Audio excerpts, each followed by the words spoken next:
Testing, testing, testing. Testing 1, 2, 3. Double checking one thing. Go over here. Hold up, hold up, hold up. Wait, where did I even... am I... I'm not muted. That's good. Okay. Let me grab this. Zero, brother, if you hear me, thank you. I appreciate you. I hope you have a good sleep.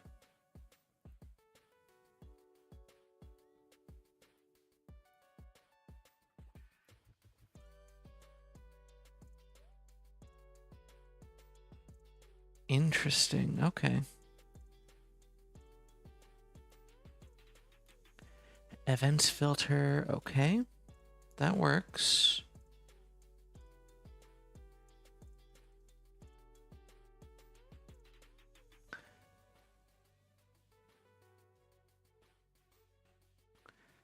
Okay, so I guess YouTube does not have a way to track that.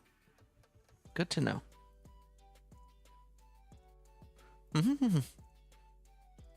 Sleep well, sleep well.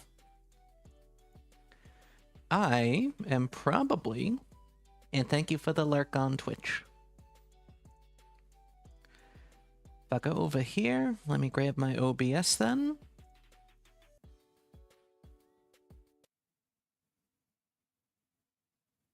Oh, the game's not captured. Why is that? There we go, there we go. Guys, I'm gonna be real. I don't really have a lead-in into today.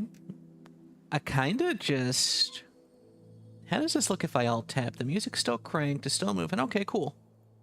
So it even runs in the background. Just setting up something to one side. Okay, I am alive. Guys, I don't really have much to say. I don't have much to lead into the stream with today, so I figured we'd maybe just jump into it for this one. Let me make a small adjustment here. This VTuber wants to be a little bit larger. Yeah. So this is Esoteric Ebb. It is a game that is very reminiscent of Disco Elysium, but with a fantasy D&D aesthetic to it. Very narrative focused. I don't know that there's going to be much combat, if anything. If it's like Disco Elysium, probably not. Rather, conflict will happen over the course of dialogue as kind of a set piece. You'll make a choice and something will happen in the scene. There'll be consequences, people will die, etc. I guess let's just find out what we're doing today. New game.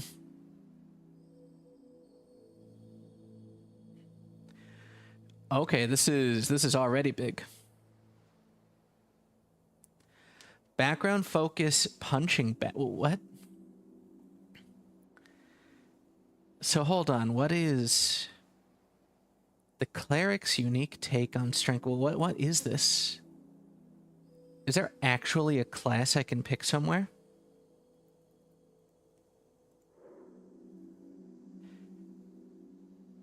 Are we only able to be a cleric?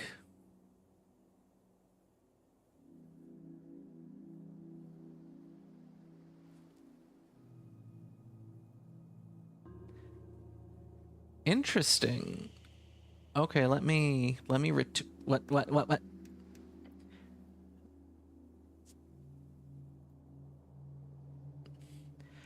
Every shepherd knows the song. It bellows up the river. Earth lives in the sliver of land. Torna's lament folk prayer. Strength measures your natural bodily prowess alongside a testosterone-fueled mindset.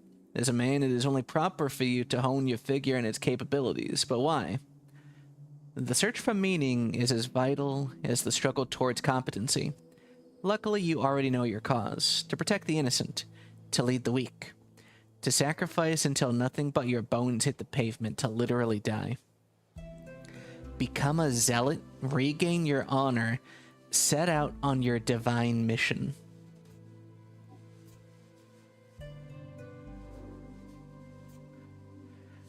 So, it's emphasizing that there's a unique take for every class on the various associated attributes here.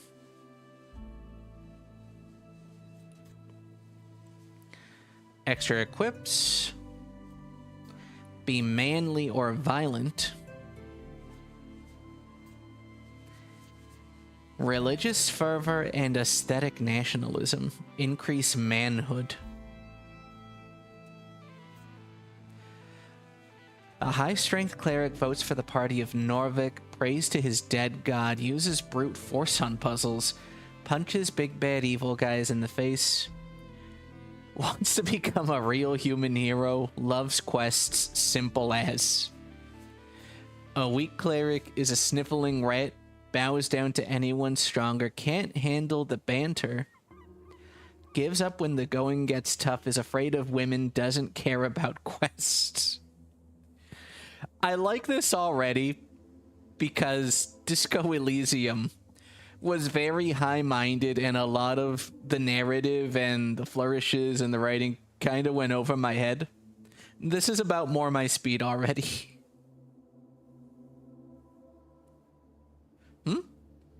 Why does it look like my live is Omori? Does it, Gino? On YouTube. It shouldn't. Let me double check. But yeah, afraid of women. Incredible. A low-strength cleric is a little bitch. The thumbnail. Okay, I fucked up the thumbnail. That's completely my bad. Oh, goodness me. Where is my YouTube?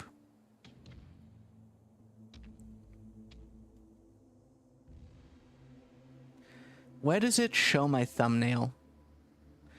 No, wait, it should be my thumbnail. It should be. I have it set up to an Esoteric Ebb thumbnail. What? Okay, I have no idea what to make of that then, so I'm gonna play the game for now. That is weird. Let's see what else we've got.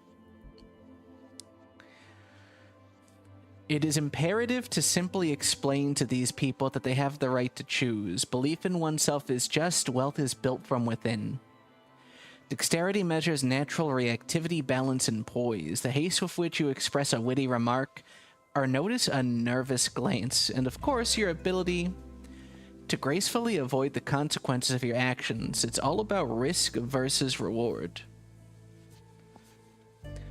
It is that feeling of self-preservation when everything falls apart around you, to grab as much as you can while grabbing's good, to progress toward a new future full of freedom. So those who look out for themselves can prosper and survive. I promise you no one else will. So dexterity is a selfish trait, I suppose. An individualistic kind of selfishness. You can steal anything, pick locks and sneak and dodge traps, and roll initiative and react quickly as a dashing rogue. Become rich as a Republican revolutionary. Just run away, dummy. A high dexterity cleric votes for the revolutionary freestriders, collects piles of shiny coins, acts first in every encounter, avoids trouble before it brews, always has a witty reply, looks out for himself, takes big risks, and wins every time. Low dex, fails every time, doesn't notice anything in time, stumbles over his own feet, drops the ball figuratively and literally, is slow mentally and physically, and is dirt poor. Very embarrassing. Do you want to be poor? You want to be one of those filthy poors? You want to be a fucking peasant? No, have a high dexterity.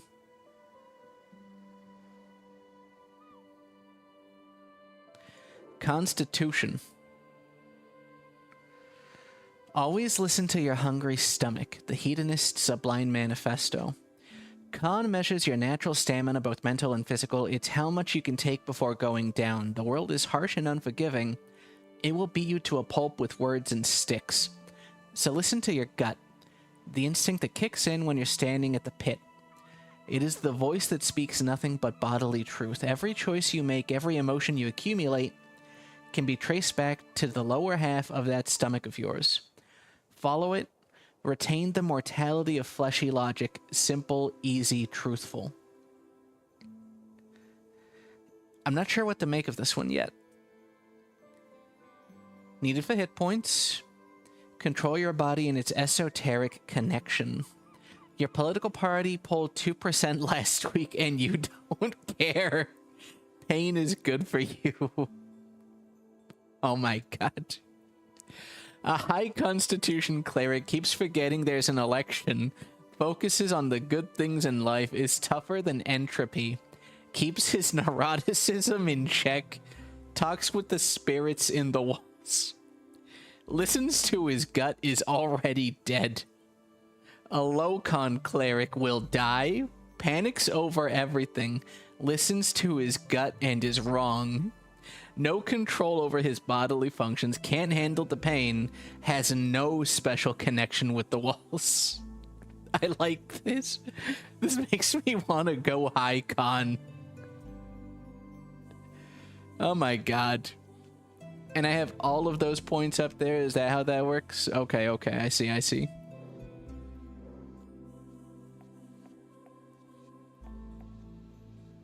Intelligence.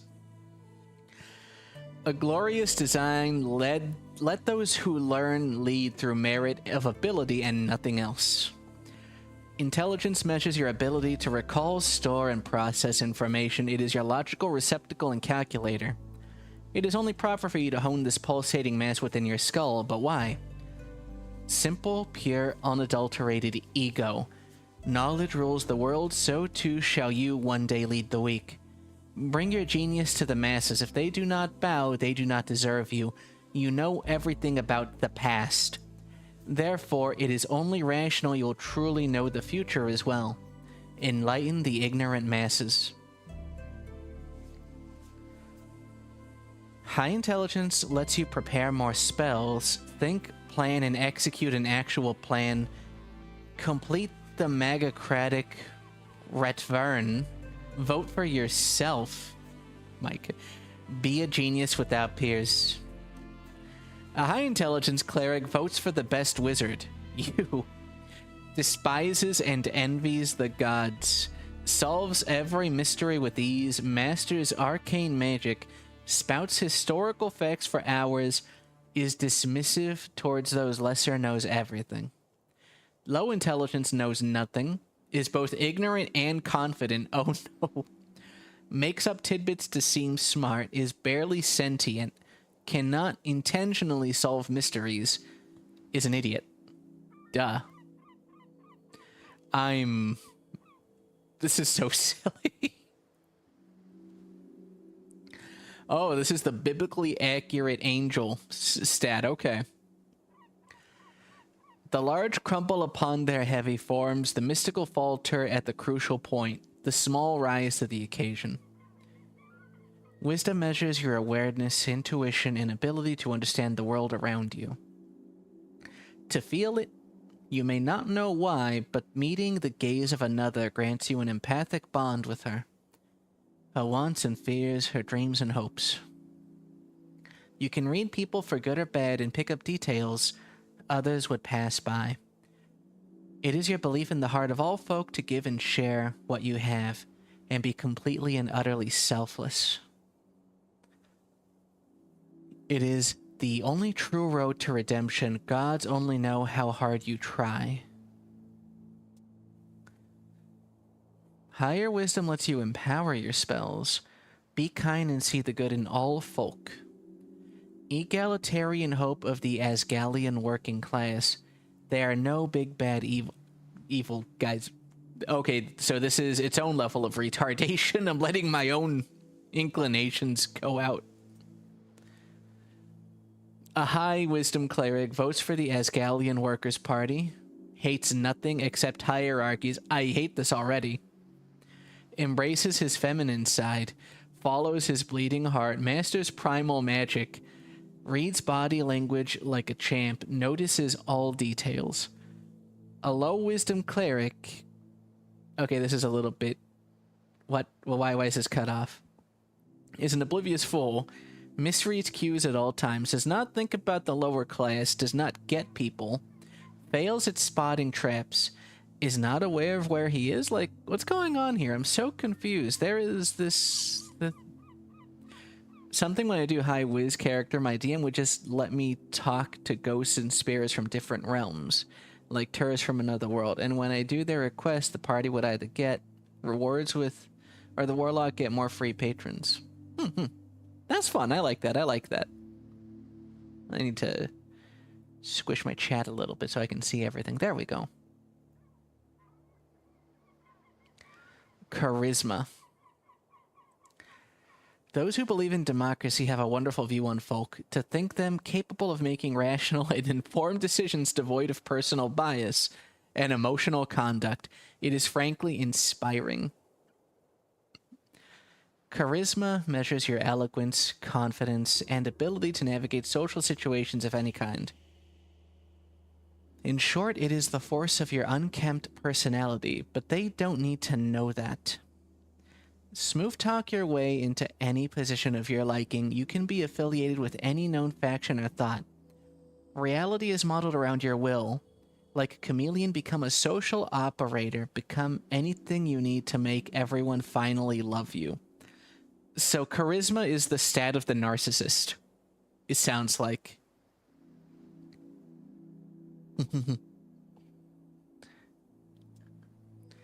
With high charisma, you get an automatic discount in select stores near you. Win every conversation, say the right thing. Say whatever gets people to like you and become an apolitical force of nature. Be arguably sociopathic. Oh my god.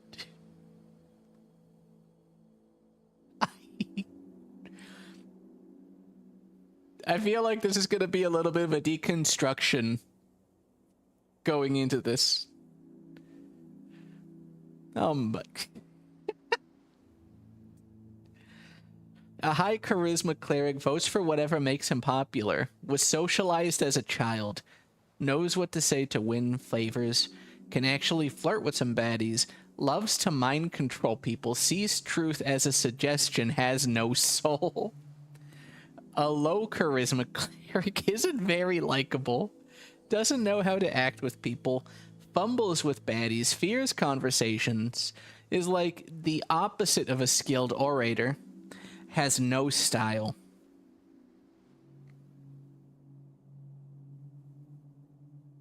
I might lean into full sociopath. And what that looks like is high charisma wisdom. It's okay, Bash. You and me both, brother. No, let's look at our backgrounds. Cronus first, 6 PE. You're a farmer's son who grew up in a city. Of course you'd be an outcast. It took time, but eventually you figured out how to cope with it. Troll killer. You don't remember it, but you know well how your father died. Sometimes it motivated you. Sometimes it felt impossible to live up to. Kiosk kid. Your mom wasn't around a lot, so to keep you out of trouble, she forced you to get a post-school job. You still despise the smell of newspapers. Lore enthusiast, nerd. Crowd pleaser, nerd. Little weirdo. You were a novelty to them, the boy who would do or say anything for their attention, for their approval. After 2 or so years, you got quite good at it. Asgalist activist, your friends soon introduce you to a rebellious belly of Norvik. As a teenager, you spent years spreading chaos, and worse, dwarf propaganda. Earthguard recruit. I want to look at all the wisdom charisma options. Are there more wisdom charisma options? Palace pawn. No. Wisdom constitution. Dexterity intelligence. Dead cleric. Growing up alone, getting into trouble, training with the Earthguard, devoting your life and becoming a cleric.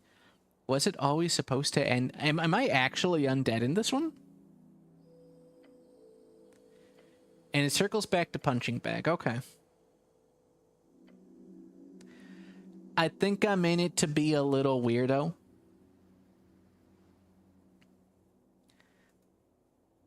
Give me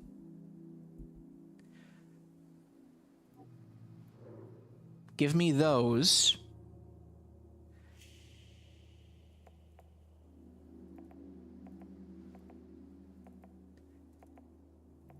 I want to try and be average in most things.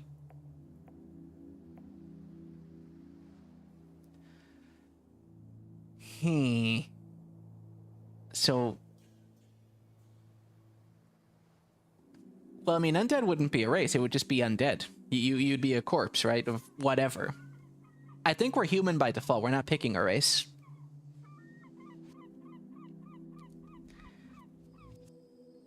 How many points did I sink into these?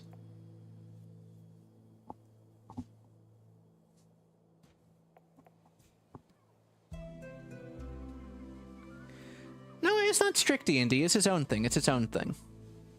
It's just got that little bit of a flavor to it.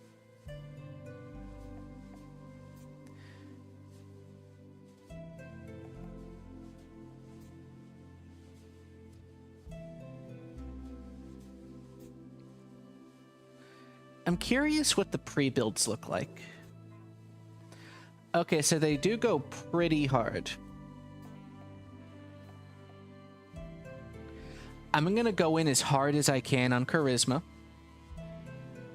That only leaves me 2 points in other things. That's... Oh, but I get to be at a +3. Wait, so what is... 10 is already a +2, so that's interesting.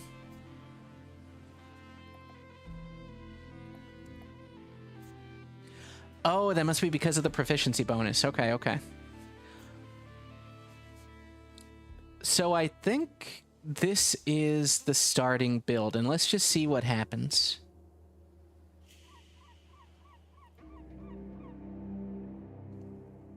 And hello, Rhea. Welcome. 5 days until the first ever election, an explosion erupts at the heart of the city. No one wants to deal with it, so they send you. A weak cleric among his peers, albeit one with incredible conversational skills. Complete your quests in any order. Don't be afraid to make interesting choices, and remember to always play the winning side. The campaign will take you from level 1 to 6. We'll play for about 5 to 8 sessions. It's been a journey to put this together. I hope you have a good time. And only 8 strength. Just avoid going solo in the dungeon.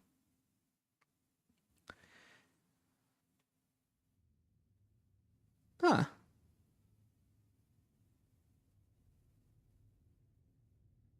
Yeah, that's fine. We don't care about this. We're going to schmoove. We're going to be all up in people's ears. We're going to be like, hey, man, you know, there's this dungeon. You should clear this for us. There's some great loot in there, but the dungeon is actually like the Baron's hovel where he keeps all of his mistresses. So when they get there, they don't actually find a dungeon. They just find like all of these destitute bitches that he has up in chains, and so they rescue him. But who's going to believe that fucker Jerry went and did this? No, you did this because you're this dashing heroic sword. You're going to play up the crowd. You're going to be like, hey, I saved these people. And you're going to take the credit. And he's going to try and stab you. But you paid Tom to be a bodyguard. Tom's the local bouncer at the local tavern. I don't know where I'm going with this. Truth and nothing else, a voice declares. What is your name? Ron, huh? Doesn't sound right. No one calls you by your... We already failed a check. Motherfucker. Yeah, nobody likes you, boo-boo. What? You are often referred to as cleric. So my name is... Yes, speak it.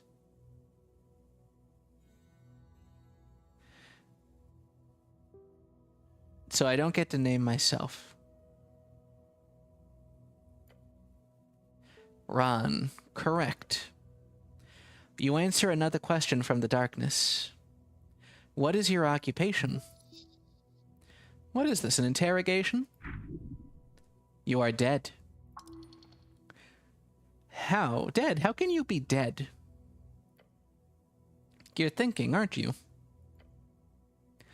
Dead does not mean gone. So these are my stats. This is my internal monologue speaking to itself.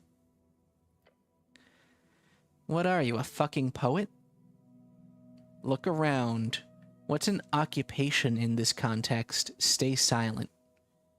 This is probably going to be an intelligence check. And this is probably going to be wisdom. So let's lean into wisdom.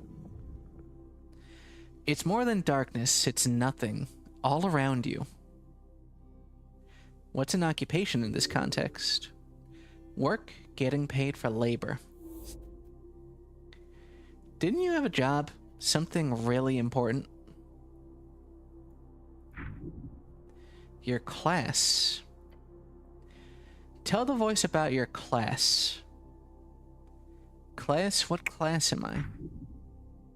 Lower class. Not sure any answer is good here, says charisma. Just go with whatever works in the moment. I'm not awful at everything. I'm a fucking schmoover. Probably shouldn't say that out loud. Putting yourself down is not a great way to get people to love you. Unless you're very manipulative about it. It takes a while before the next question is posed. What is your current goal? We need to find out who blew up the tea shop. Doug was on Nickelodeon growing up. It wasn't my favorite. Although it was probably because I just didn't understand it. I was a little kid when it was on. The Goblin Chieftain, she needs you. A tea shop exploded. Let's get context about the tea shop. Okay, so Wisdom cares about the tea shop for some reason. Great, I hate tea shops. They should be banned. Or I could just choose not to have... This is the charismatic option then, given that we're looking to be an apolitical sociopath. Do not lie to yourself. You may ruminate further on tea shops at a later date. Why all of these questions? This fellow wants something. No idea what, though. You should probably lie. Tell him you're collecting taxes or something. That would be fun. What the fuck is going on? I should actually move myself. I'm in the way. Sleep well, Zero. Have a good night. Where is my VTube studio? There we go. Hopefully that's a little bit better. Let me actually put myself down a little bit. I am a tithe collector. Yeah, that should scare him. No reply, no feedback. Then the voice asks, what is your political affiliation? The question strikes your entire consciousness, sending it spinning. This is a setup. Has to be. If you care for your fellow, vote for the Asgalists. The Freestriders, maybe? Then again, you're no revolutionary. Things just move way too fast these days. Elections are exhausting. True. It hides in the back of your skull, a fact that you are bound to be a nationalist, but I failed that check. And it frightens you, the pressure.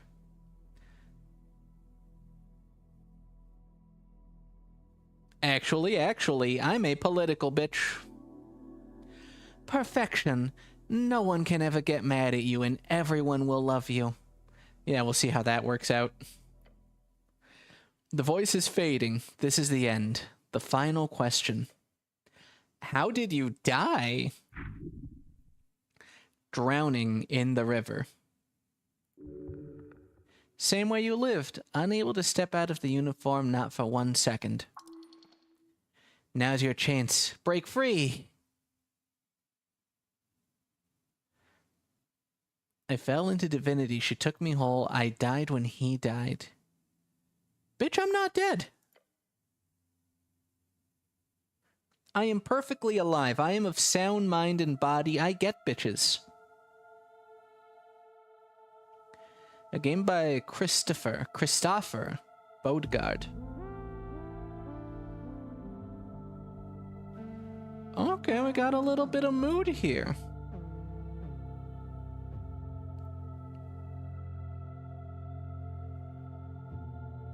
This is already more than I expected. This is atmospheric. This has direction.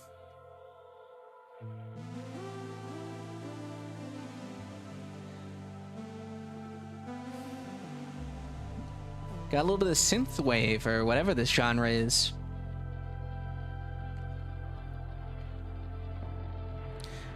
You see, this is how you know they're pretentious, because they put the credits up front. They're really up their own ass. I'm like 75% joking. We'll let the game speak for itself. And then we'll judge. Harshly. Very harshly.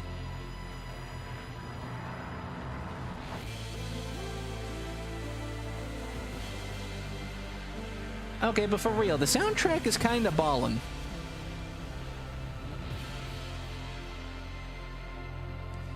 It is kinda balling. It is. Looks to be something of there's a lobster. Why is there a lobster? Why was there a lobster? Okay. Okay, what's going on with me? Hello. This reminds me a little bit of Planescape Torment. You wake up in the mausoleum. March 22nd, 27 PE. A fresh start. Your body aches. It's stiff as if you've slept for days. Ready for the quest to continue. Check my stuff. What stuff? Your hands dart around your pouch and uniform. Panic. Sweat. No spellbook, no mace. Face it, you've been robbed. Your legs shake. Tears begin to form. I would love to actually see what I rolled on these. I assume that there's a dice roll going on in the background. Deep breaths. Your belongings are surely here somewhere. A circular stone chamber, a storage for apples and corpses. Those piles of apples, is this Tolstad? Oh, whenever there's some... Okay, that's an additional check. Okay.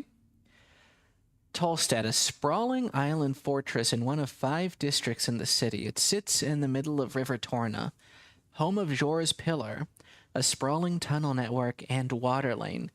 The greatest trade hub in Ascany. You're on Tolstad right now.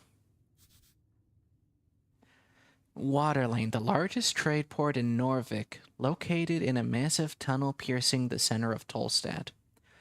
It is a so-called marvel of dwarven engineering, and it's the reason so many people commute to Tolstad over the many bridges, considered as one of the great crafted wonders of the world. Wait, what's this about a quest? Oh yes, a quest! Earth be blessed. DC 1. Earth, your god. Do I remember everything? Yes, everything is off, but your memory is intact. Your thoughts are scattered, but your mind is fine. Your quest was given yesterday, remember? The tea shop. The tea shop? Yep, the tea shop that blew up. Easy job, you'll be done in a day or 2. Just a job, so I've done this before.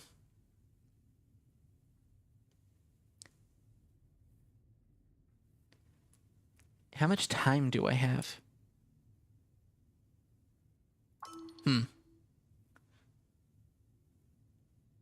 Well, maybe not this particular type of job.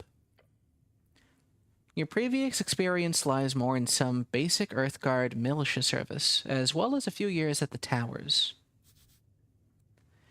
The Towers, the home of the base of the Order of Arcane Clerics of Norvik, also known as OACN. This is a 4-letter agency. This is already very bureaucratic. I don't like this. I want to blow something up. Until the election is how much time we have. Which is in 6 days. No, it's not. What the hell? It's in 5 days. Depends on your definitions. Definitions of what? Time? Time only advances when you make new choices in dialogues. So anytime I do something like this, maybe? Good attitude. There's always more around the corner, so look out. Don't want to miss any. So strength is the neurotic, obsessive, compulsive obsession with being a completionist. A little bit. What do you mean? It's only 6 hours of filling out forms and 7 to 10 business days of waiting, but there's an election in 5 days. Hello, Imuki. So to be clear, I need to figure out who blew up some random tea shop. Oh, and there's my HP. More or less.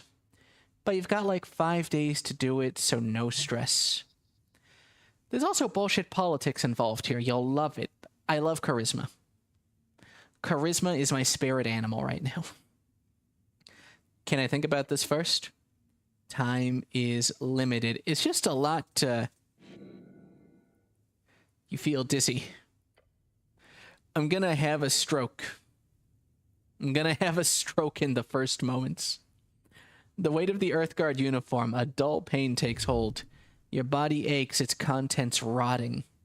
You must consume an apple. Now.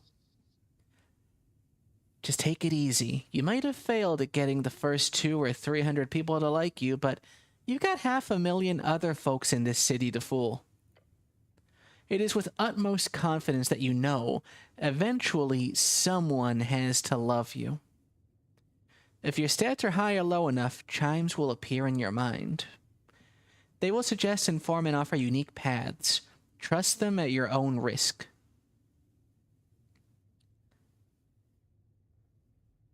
Thank you, voices in my head.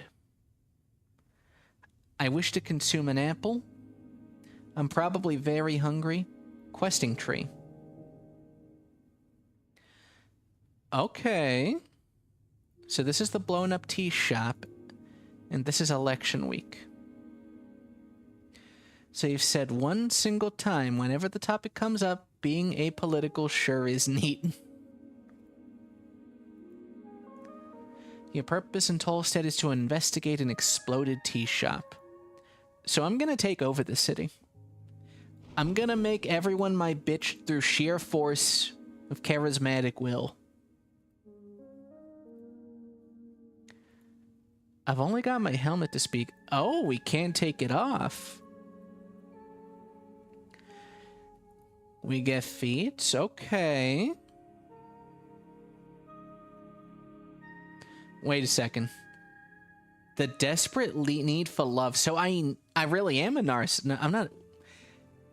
What's the word? It's not narcissist. What is the compulsive need for other people to love you? I know that's some kind of mental illness. Exactly. Exactly. I'm gonna play this out like Amon from The Legend of Korra.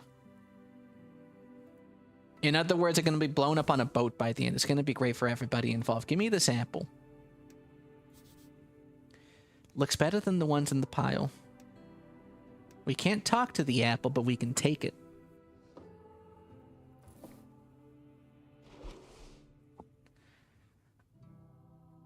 An apple grown in Tolstad. The colors ripple across the surface. Consuming it will save your soul. I wish to consume the apple. Very good. Very good. Delicious, even. Right-click gets us out of there. Journal.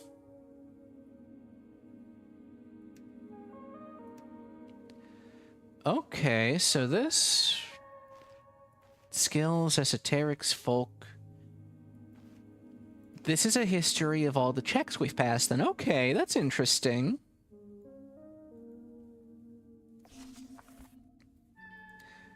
And I know cure wounds.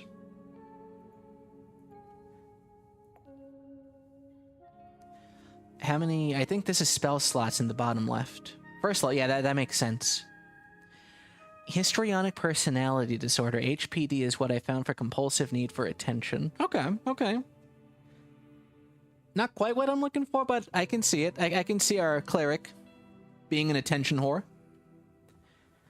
A creature you touch regains a number of hit points equal to 1d8 plus your wisdom ability modifier. No effect on undead or constructs. So this is gonna be telling.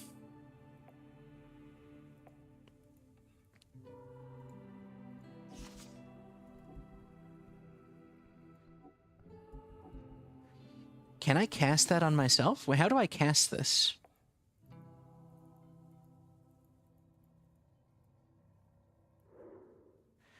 That's my character sheet.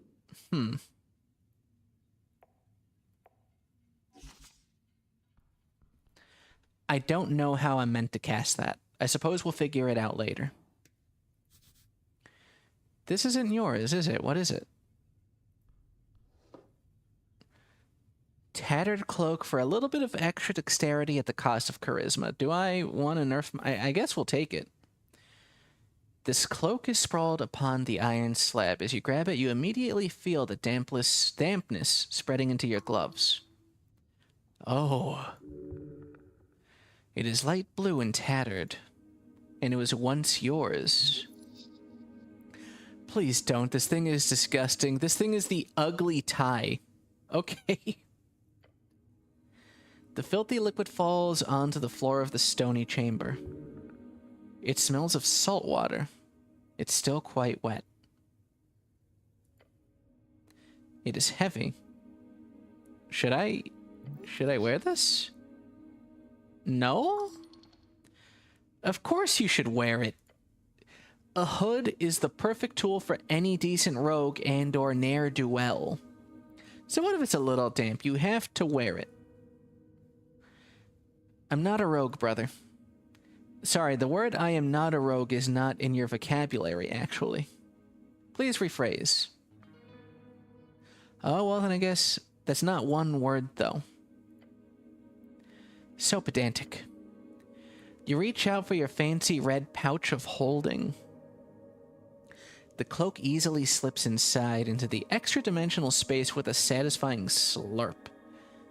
I really love my pouch of holding. Yes, you are very lucky. It's not yours, though. It's the city's. Hey, what's the city's is mine, okay?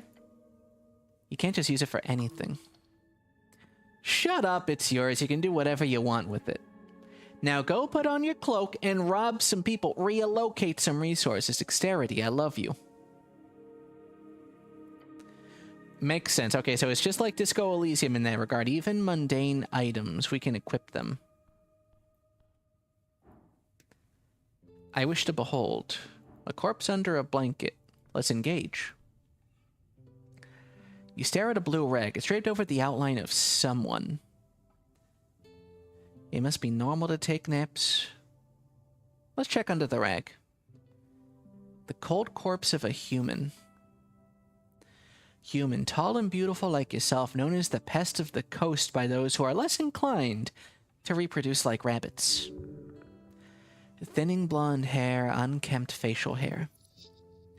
Yeah, this guy looks fresh, like he could just sit up and talk to you. Now, the dice choice is determined by how challenging that roll will be for you. If you select a dice choice and then roll a 20-sided die, you then roll one. If you get the same or higher as the DC, you then succeed on the roll.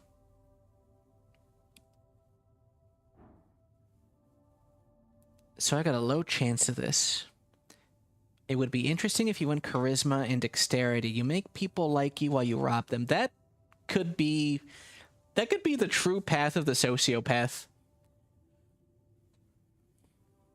That's one of two sociopathic options. I'm leaning dexterity, not dexterity. I'm leaning charisma with off wisdom.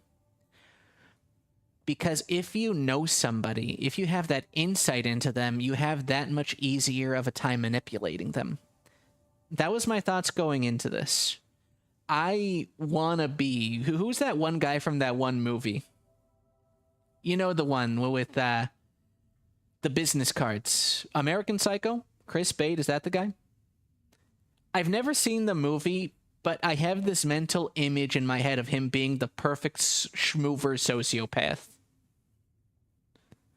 This autistically insightful person who talks mad game.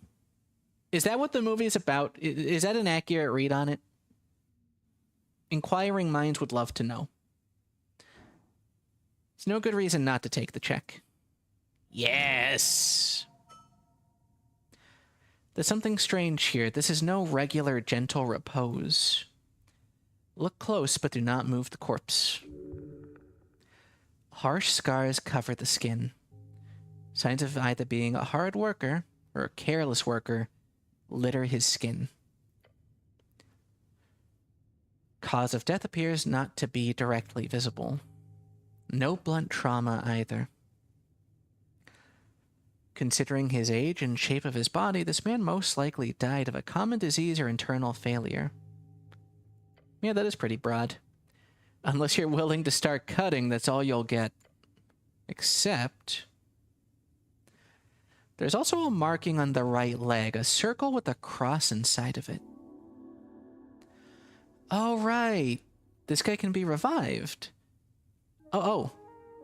300 pieces added. Well, what does this mean? 300 pieces. You recall that is the marking of PR, potential revivification. Oh. Seems so. He most likely died during care and was granted immediate gentle repose. However, he clearly did not have an RF, a revive fund, nor did he have family members with enough ready cash.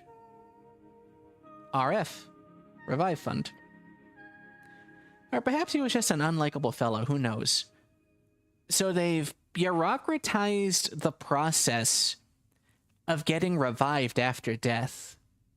Somebody with that tattoo gets gentle repose, which is a spell that makes it... that basically extends your revive window for resurrection spells. I believe is my understanding of that spell. I'm gonna go off the top of my head with that one. And yeah, you do need buttloads. You need money. You need a diamond is one of the components for the revive spell. Which is way above a peasant's pay grade. But gentle repose, I believe, is also a cantrip. So anyone can cast it, you just get it applied to you. You cover up the corpse once more. So who could cast Revivify on this guy? Potentially, yes. Who was this guy? His hands are calloused. He's built like a sarcophagus. Just a man. A dead man. Why is he here? This is a morgue, a lich house, clearly. Corpses are kept on cooling in places like this before cremation or burials. Kuli Vorjani slang for I understand you, my friend and or client. What?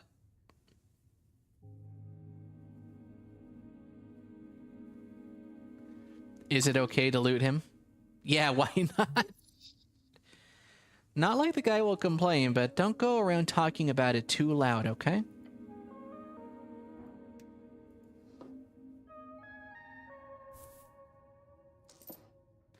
I mean, yeah, I'm gonna take the dead person's money.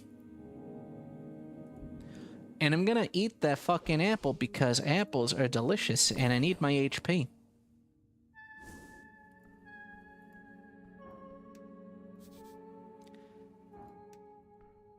What do we got? Incense. Easily burned spices and herbs can be used to recover first level spell slots. Nice.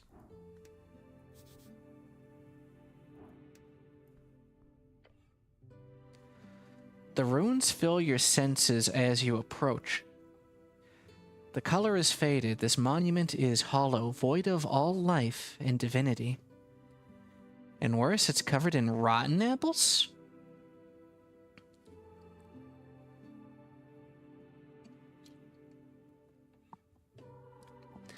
Sorry, just need a sip. A sacred shrine left in this state. It's an insult to Earth and all of his people. I would say I'm apolitical and a-religious as a cleric. God's my homie, and, you know, I'll come to him for things. And, you know, he'll come to me for things. But, you know, it's, I don't know. I can be swayed in various directions. To what exactly? To Earth, of course. There are many gods listening to our prayers, always. Shut the fuck up, Wisdom. I'm starting to regret ever taking you. Just remember that they might not respond so clearly. So I can pray to some random god. You may pray as you wish. There's an internal element to it that is underappreciated. Are these rare? No, you'll find shrines like this all over in Orvik. These old things are still around, huh? A remnant of blindness and decay. Yet you are very much aware that this is not the worst you'll see. You'll have to fight hard to keep Earth's dream afloat. The city is lost, but it is not yet lost. How poetic. You're also aware that the city is very much in need of change. Change from what? An honorable lifestyle? A peaceful city for humans to prosper in? Change from stagnation and a mire of decay. Earth's crusade brought triumph. The corruption brought after his fall is due to exactly that kind of filthy rhetoric. So strength and dexterity are very much at odds, it feels like. You're certainly allowed to be wrong in your opinion there. I'ma just remove the apples. A small improvement, but big in the heart. We kneel and move on. You feel small. To cast spells, you must first prepare them at shrines. Prepared spells can be cast when the cleric has a reason to do so, either in or out of dialogues. Each cast expends one spell slot of the corresponding level. Let's hear what other gods there are. Many, you know a few. Earth, the father of Norvik. You devoted your life to follow in his footsteps. Ilium the Mender was an elven goddess builder of an army, a cult, and a way of life in Askany. Asken, one of the 8 bands along the coast. It is cold, mountainous realm. It is your home, also referred to as Askany. A real lady, this Mender. You've heard the stories. Beautiful, terrifying, all the elf stereotypes rolled into one. They say a look from her could turn a man's heart until his dying breath. Though most men have a story like that, so it's probably more a woman thing than an elf goddess thing. Excuse me? She would not respond even if you had something to tell her. She's mostly known around these parts as that crazy witch that broke in and charmed 100 warriors back in the day. It's a classic tale, but Earth had a nice chat with her, and everything was fine. Earth and Ilum stayed away from each other's business, officially at least. She died a couple of decades before Earth did. Nowadays, the elves are a bit more expansionistic. Taugig the Gambler. A trickster, the type of god only famous for his ridiculous ploys. Taugig the Gambler is often seen as a silly goblin myth. Goblins, short and green, got claws and fangs. Little monsters. They've got 3 tribes in Norvik and are considered somewhat civilized. In truth, there are few goblins who still worship him after the conquest. The correct way of referring to the historical event in which humans founded Norvik. Most humans, however, refer to it as the Reconquest. Praying to Taugig would, if only for some reason, would get a response Only result in the exact opposite of whatever you wanted. What?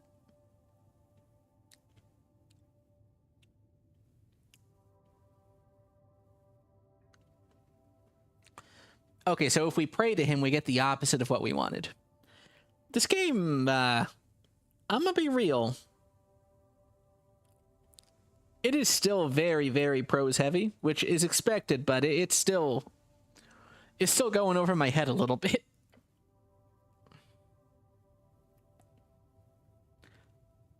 Can't I heal here through divine assurance or something? Not precisely. The gods do not usually grant divine intervention for minor injuries. Oh, that's neat. So I got a bonus for removing the apples. The gods love me. I'm gonna pray for healing. Nailed it, brother. I'm the greatest that has ever lived. You focus your mind on Earth's symbol, his red eye, and you remember the words. Watch upon me, Earth, shepherd of his folk. You're filled with a spirit of nostalgia and power. Let me pick up the burden, lend me your strength. Brother, I love God. This is it. This is Prayer of Healing. Gained item, Prayer of Healing. Sadly, you are unable to cast second-level spells at this time, but it won't be long until you will be. I want to look at my inventory,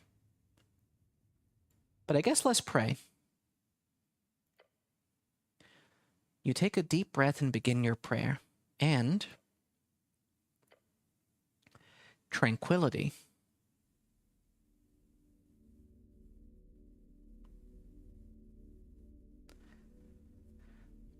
I just started season 4. I don't remember Ureth. I only watched the first episode so far. Is she the green lady with the electricity staff? Or am I misremembering?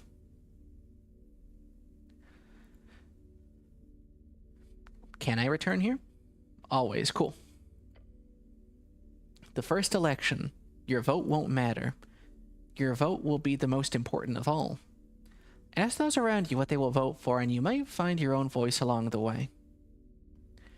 The planet that Alan was supposed to go to instead of Earth. Oh! Okay, fair enough. You let your mind go through the basics of what you know. The tea shop was destroyed, minor injuries, enter and investigate. That's it. So I didn't even get to pray.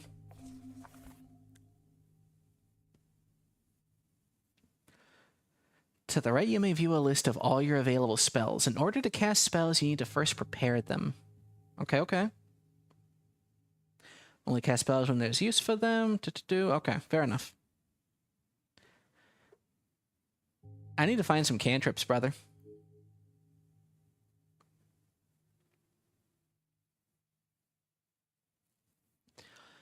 We have a spell save DC. Okay. Interesting. So we've actually got a relatively okay DC. I'm sure we know cantrips. I'm sure we can learn them as we find them. But we're dealing with a little bit of amnesia. A little bit of, maybe not amnesia, but like our heads rattled. Maybe we'll pick some up as we go.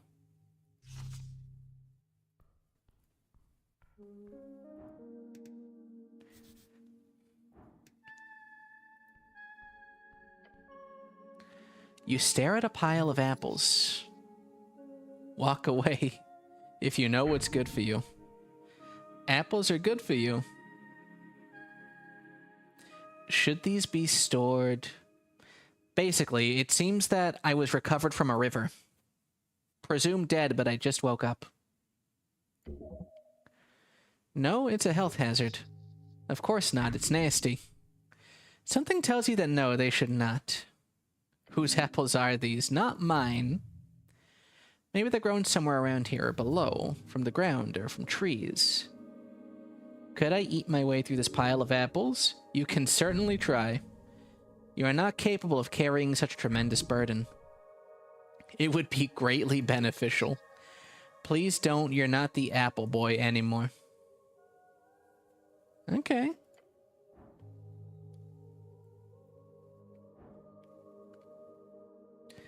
Let's remove some bad apples. Your hands swipe over the surface of apples, carefully plucking away any with signs of spoilage. Now we can get a good roll. This is a lot of apples. Yes. I'm going for it. Yeah. You look upon this challenge with determination. Your stomach is empty. Goes down the hatch. Another one. A third. That was definitely an apple. Going smooth. My stomach is now hating the taste of apples. One more. This is the limit. As you chow down on the apple, you feel your jaw ache, your hands shake. Apple overdose. Dangerous stuff. No such thing. You feel refreshed if but for a moment. I've left my mark. That is what matters. Oh no, I feel sick. A piece of paper? No. It is a spell scroll for dancing light. Yeah, the scroll is just for a simple cantrip. Oh well. You quickly memorize the scroll, consuming it into your psyche as you always do. Some people at the tower used to fear your innate power to master magic like that. Which is understandable, it's pretty terrifying. They can be cast at will outside of dialogues, they do not consume any spell slots.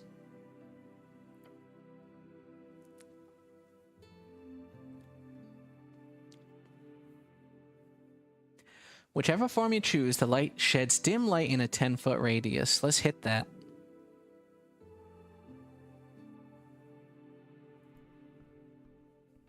Nice. I am perhaps the greatest. Divine scripture where it does not belong. We trifle. We have memorized Shield of Faith.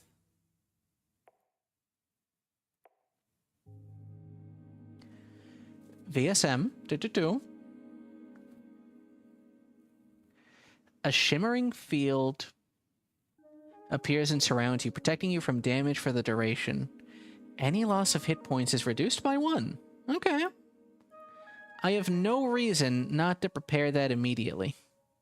Assuming I can.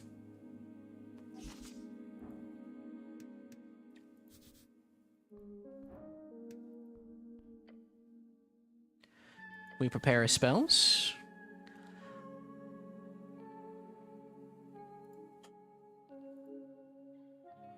Acceptable.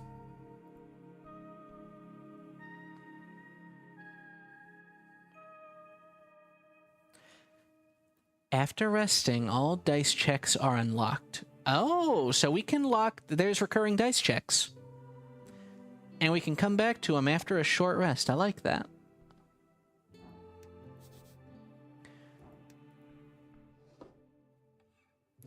Voting card, -1 intelligence. Excuse me?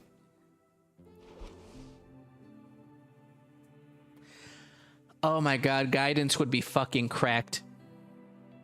That is, whenever I play a spellcaster, that's one of my go-tos. I am a min-maxing son of a bitch.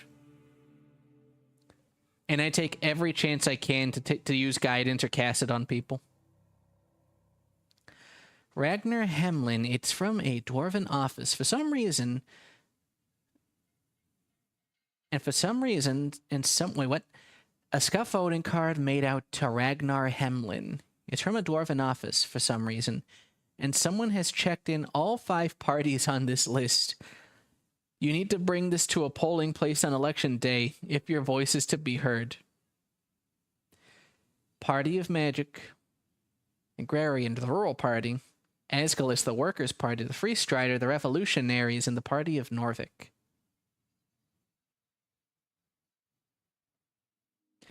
I'm going to choose to examine this. You pick up the surprisingly thick piece of paper with a shaking hand. This card is slightly torn and has clearly been drenched at some point. On the top it says Rostkort in big bold lettering. Means voting card in fancy Askany Dwarven. 5 days remaining. Oh, now you say 5 days. You've changed your tune, intelligence. How does this thing work? 5 parties.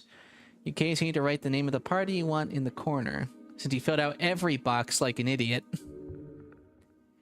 This is your one vote. You should indeed take care of it. That's right, there's an election. It was nice not to think about it for once.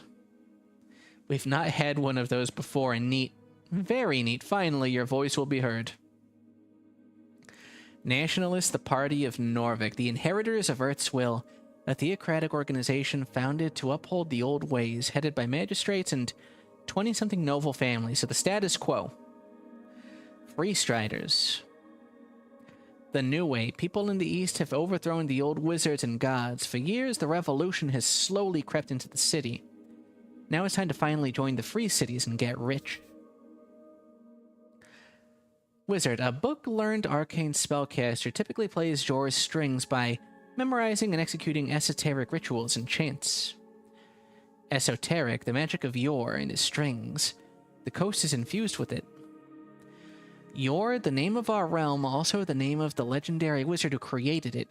He died during the closing at the end of the Gate Era. The first of the 5 eras, when Yor crafted his realm, and the gods fought to bring order. This was the Gate War. Okay. Asgalis, the Workers' Party. The workers who built this city want to rule it. Seems only just.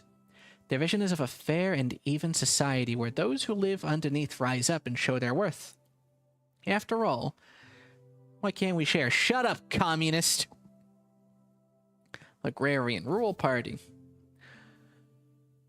Those who live off the earth, simple farmers, people of the land, the common clay of Askany fields.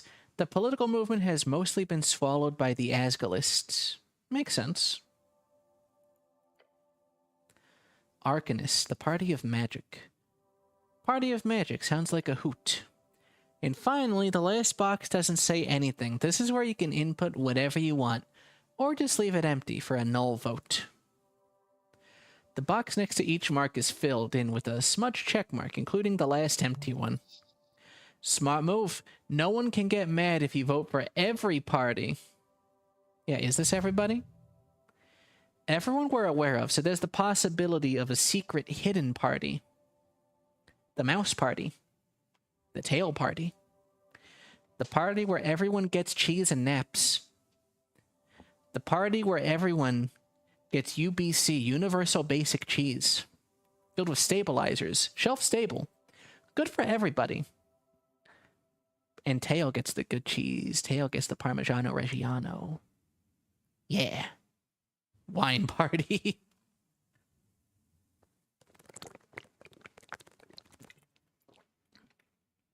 There can be a wine party. There can be... What does wine pair with, if not cheese? Gorgonzola with the Carolina Reaper wine? Well, why not?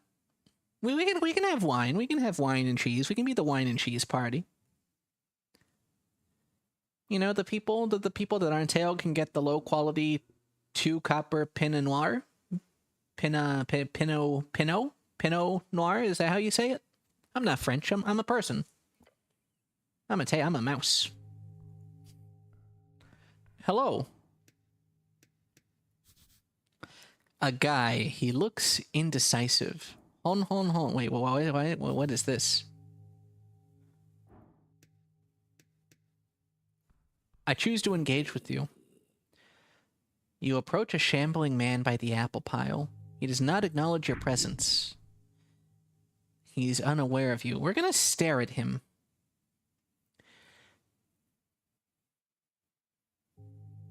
So, okay, let's talk. You trying something here, smartass? Let's try to get some insight. Wait, is this a zombie? Should I defeat this zombie? That'd be pretty scary. Guy's not harming anyone. Honestly, he's probably a more productive member of society than... Wow. Fuck you.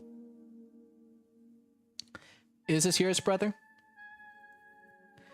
I mean, we don't have to engage. He could be... Oh god, could you imagine they have unsanitary, decomposing corpses, carting apples everywhere, sorting them, taking quote-unquote fresh apples to the homeless, these rigor mortis-ass hands.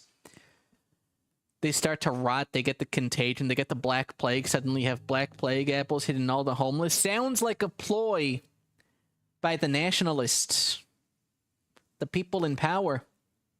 You shouldn't vote for them, you should vote for me. I will give the apple jobs to the homeless and pay them with the apples. And then they spread diseases to each other that they're already immune to through antibodies. And that way we inoculate the homeless for the eventual uprising against me. We're executing the homeless. We're executing the homeless. That's the Tayle position. Vote for me, nationalists.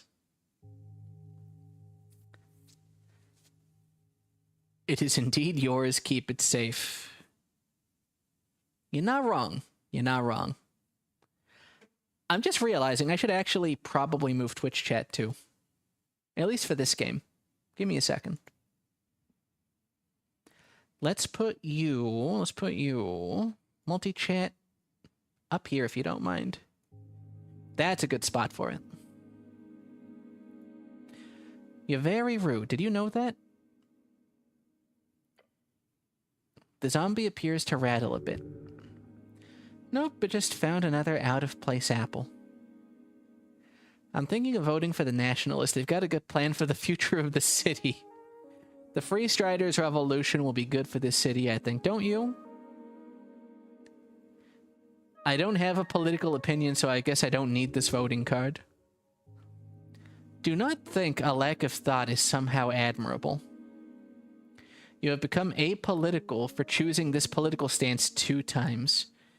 Don't listen to anyone else. You are more than correct.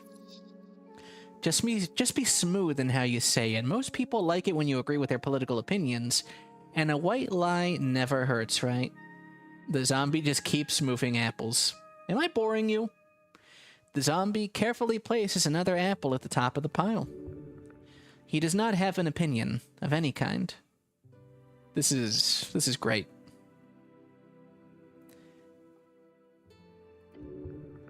The zombie is attempting to clear a path through the apple pile. But why? Are you a member of the undead? He doesn't respond. Not even a groan. How disappointing. We'll clear out of here. We don't gotta enact violence on this zombie.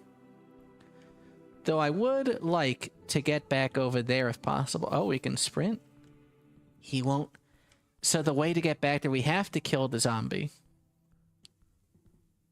But we don't have to kill the zombie, because that might make somebody hate us, and we want everybody to love us. Spiral staircase, ancient architecture. Enter.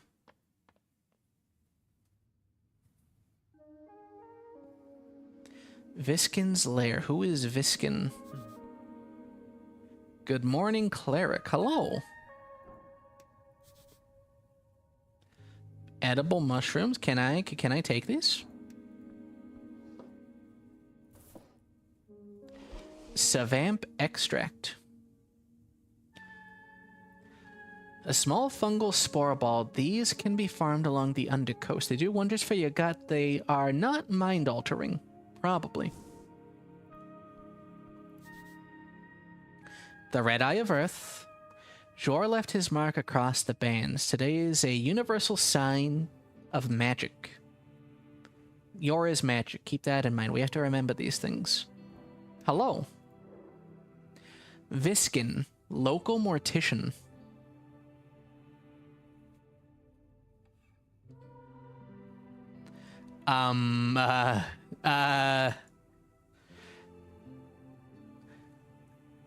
Okay, that's... Okay. That's cool. Well, let's give it a shot. I have fucked up royally.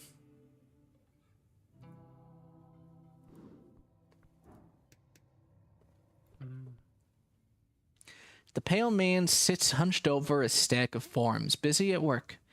His pencil slowly filling out line after line on the top paper. You see an icon of a serpentine drake. That symbol, it's on a lot of official documents of the city. That is the Great Perch of Norvik. Great Perch, the drake-like sea creature found along River Torna. Earth was known to tame these creatures, and eventually the Great Perch became the symbol of his great city. Up and about, are we? Wonderful. Death. This is death. I am Viskin, local entrepreneur and proprietor of this lich house. It appears you don't really belong here, but if there is anything I can do, cleric, just let me know. A servant of a god, deeply devoted and spiritually connected, typically a divine spellcaster given power through their deity.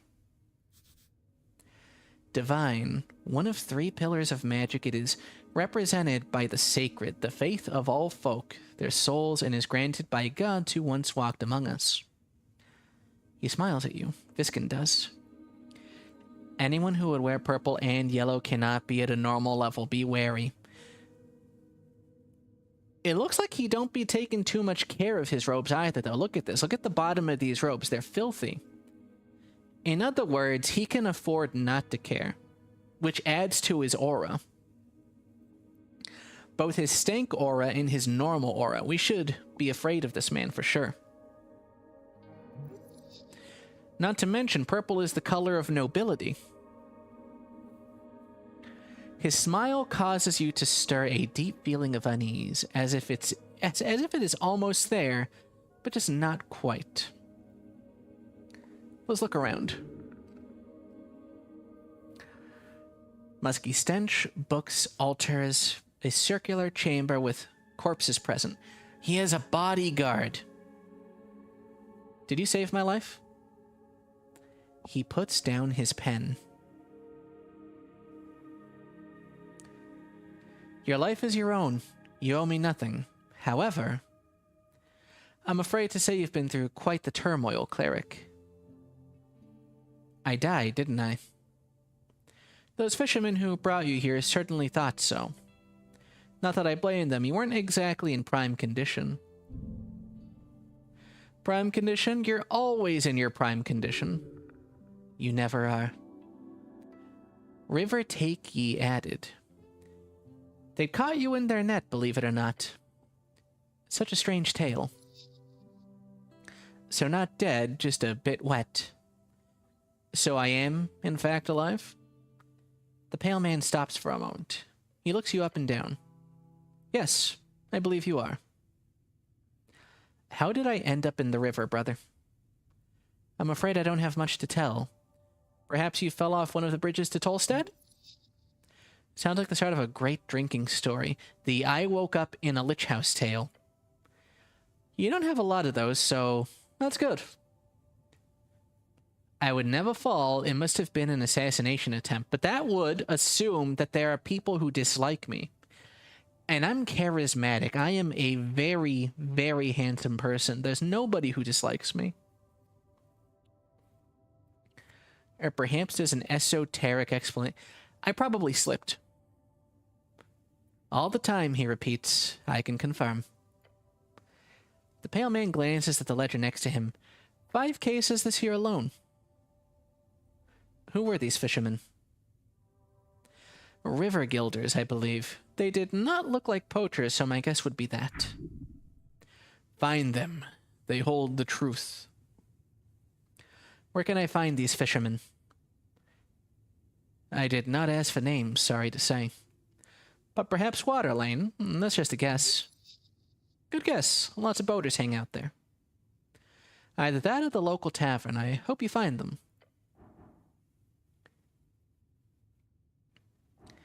DC 31. There's a zombie in your basement, brother. Oh, how quaint. No, an undead abomination right below. Let's just cut through it. Like, clearly he owns the zombie. Why is it there? We're closely connected with the city below. The undead seemingly wander as they please. The city below the city, a phrase used to describe the incredible amount of tunnels and ruins below Norvik. Lots of monsters and stuff deep down there. Also riches if you delve deep enough. Dude, this is fucking cool. This is like... this reminds me of Danmachi a little bit. I think that's how you say it. The one with the... Bel Crenel, the silver-haired kid. You know, I need to watch the new season for that one. I know they had a recent season, maybe last year. That's the kind of vibe I'm getting, though. But with a little bit more bureaucracy. And less gods. And more politics. The city below the city. The vast ruins. However, I will have to take this up with Lady Sageleaf. I pay good crowns for HWBT protection. The Halfway Bridge tribe, commonly called the Halfways, one of the 3 goblin tribes in Norvik and arguably the most influential despite their small size.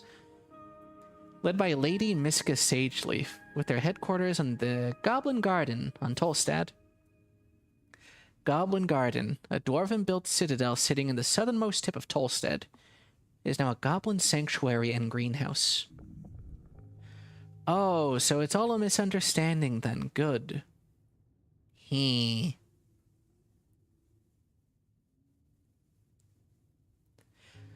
kept moving apples down there.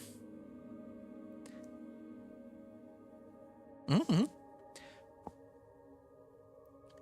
don't seem very alarmed about this. A stray undead creature will cause no trouble here. He gives you a rare smile and turns to the kobold by the stairs. Isn't that right, Ost? Yes, master. It kept moving apples down there. Oh, the apples? Fascinating behavior.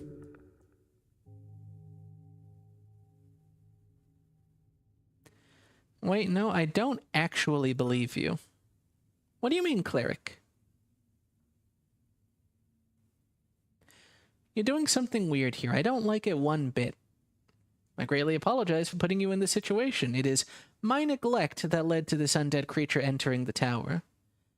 I will make sure to tighten up security in the future. This isn't... Ost, we'll do a clean sweep of the basement this evening. Get ready. Yes, master. I will also make sure to report this to both the HWBT and the militia. He won't let you get a word in.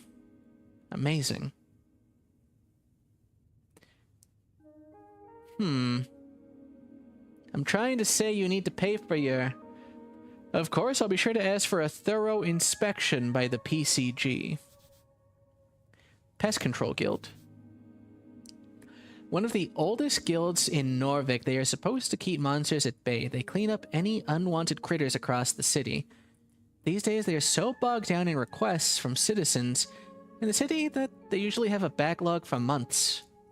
If there's anything unbecoming about my business here, it shall be uncovered and unveiled. Holy shit, he just keeps going.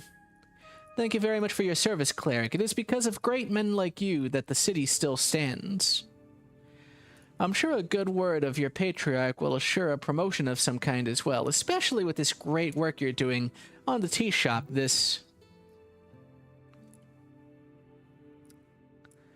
He's going circles around you. It's time to step in. Argue. Argue. I am the charismatic one. I am perhaps the greatest player of this game who has ever lived. Focus on the main point. Illegal zombie. Go. Stop. I know what you're doing. The pale man opens his mouth to respond. The zombie did work on your property. He closes his mouth and looks at you. It was picking up apples, or something. That's a violation of the bone purge. Yes, I am aware. The pale man takes a deep breath. He reaches below into his desk and brings forth a pouch. An isolated incident, it will not be repeated. 25 crowns. This feels like a bribe.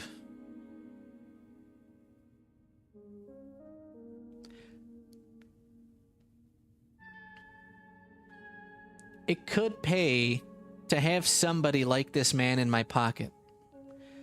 Although, he is definitely smart enough to also use this against me. He has a witness. He probably has connections, and I'm but a lone cleric without my memory. He could be taking advantage of me. He also has a trained marksman. He has access to all of the records. He could make anything that happens to me look like an accident, potentially.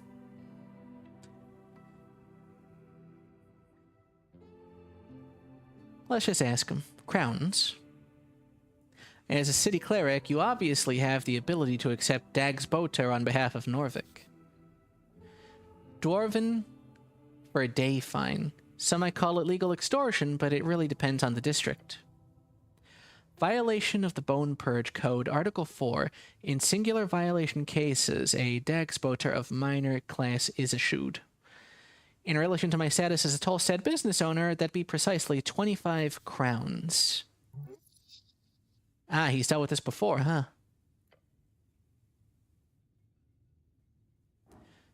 Figure out what is weird about this guy. Give me a 20. Damn close. Eventually feel stuck in your thoughts. I don't mean to imply I know more than an honorable Earthguard member, my dear cleric. However, you must certainly have more important things to do on a day like this. We can come back to it later. But a roll with a very high DC should probably be lowered before attempting again. Here, we need assistance with some things. Of course, cleric, anything for the city. What do you know about spellcast? You called me cleric. I did, yes. Because you are a cleric. Don't make an ass of yourself. I am the cleric. Why do I have to? What the fuck are these? Oh my god, this was a trap. All of these options suck. All of these options suck. What gave it away? A heavily armored man in Earthguard colors with a prayer book on his hip. So blue is Earthguard colors, is that right? This book is not in your possession right now, but it must be near if the pale man has seen you with it. They might have found you in the river, but you're clearly of city stock. I am indeed the cleric. Good for you. Class conflict. An example of that sarcasm thing mentioned before. Though I'd love to ask, what type of cleric are you? Type. Yes, if you were a clergyman, you might run a congregation for a local religion or deity.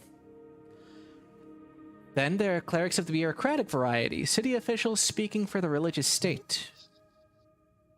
Rules are meant to be broken. You're not some stiff councilman. You, however, must be an arcane cleric.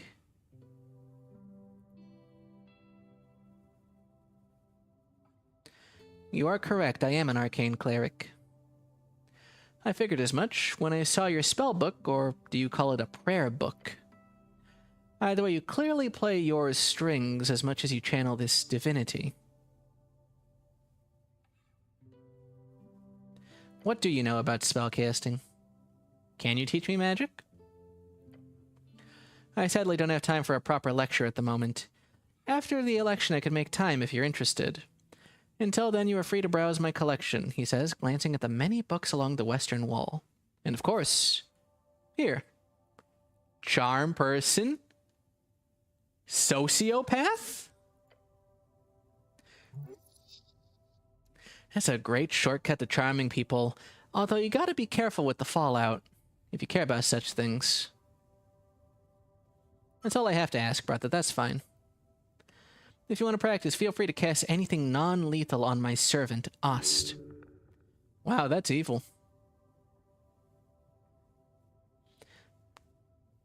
Maybe I will. I don't know where to go, brother. Your shaky voice makes you sound positively fortfiflet. Complete and utter despair of flesh and bone. I mean to tell you what to do, cleric, but there is a certain rumor that our local goblin chieftain is waiting for you. What rumor? Just common murmuring. Lady Miska Sageleaf is her name. She is down in the Goblin Garden. Of course you've heard of her. Lady Sageleaf is quite famous. Yeah, you don't want to fuck with that one. Dragon of Tolstad.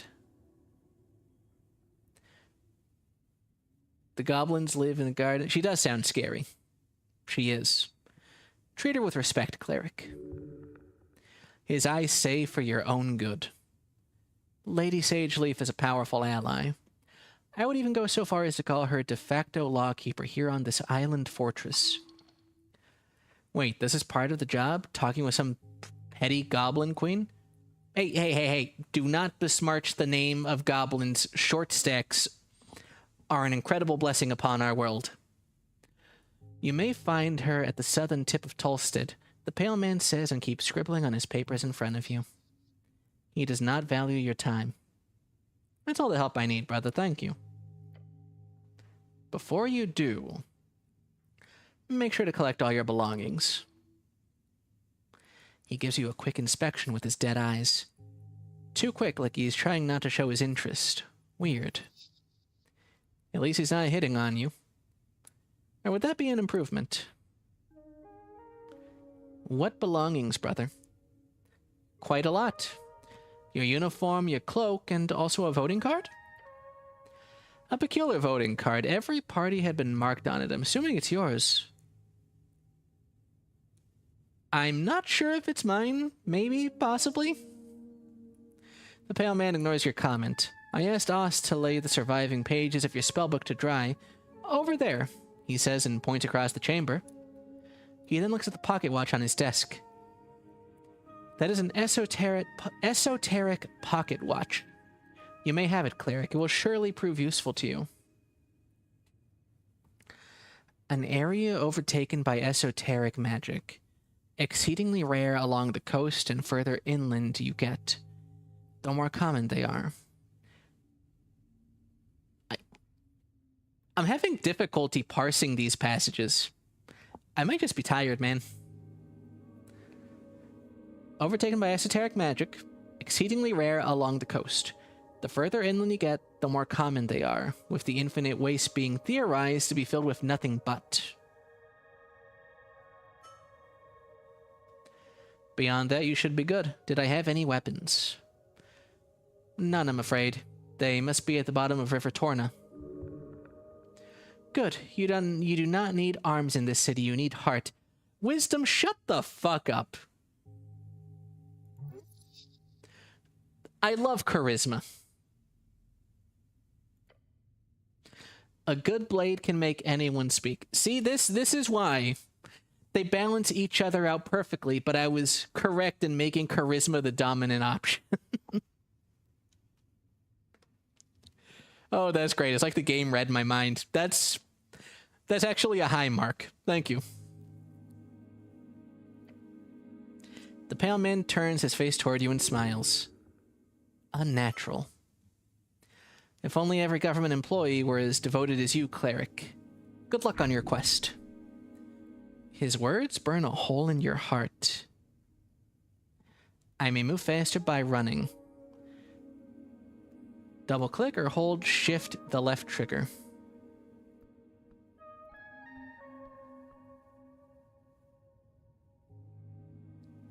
Hold on. So questing tree.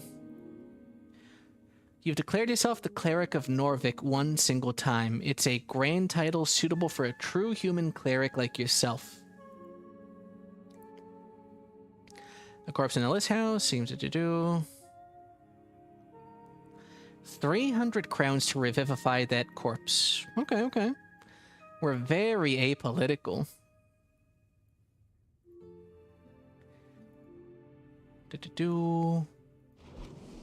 Inventory. We've checked everything there. Spellbook. Charm Person is a first level spell. You attempt to charm a humanoid within range. It must make a wisdom saving throw and does so with advantage if you or your companion are fighting it. If it fails the saving throw, it is charmed by you until the spell ends or until you or your companion do anything to harm it. Friendly acquaintance ends when the creature knows it was charmed by you. Interesting. So actually, just like D&D, I'm pretty sure. I love the idea of charm person, but that last line makes it such a pain in the ass. Do not consume.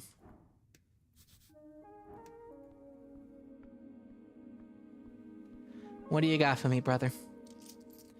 Few crowns, a little bit of incense. There's some spell slots right there. Let's go. The stone slabs are designed to slide along the iron beams. Oh, that is neat. Wait, is that... Ruin Prayer Book, -3 intelligence. A disguise would help. My dumbass just never thought of that in the moment. The book is ruined. Most of the pages, while dry now, have been completely drenched. Only a few pages of the soggy, Brockenish papyrus pages are readable. They appear to contain some type of indecipherable symbols. Ask any writing of the most basic kind. Wait. Oh no. Someone has attempted to dry this to the best of their ability. No, no, no. By Earth. Phoenix Folio updated. This is your prayer book. So many hours wasted. You would have to rebind the whole thing. It is ruined.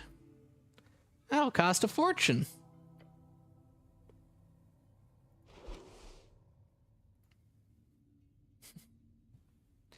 Smudge, terrible to even think about the knowledge lost. You need to get it rebound.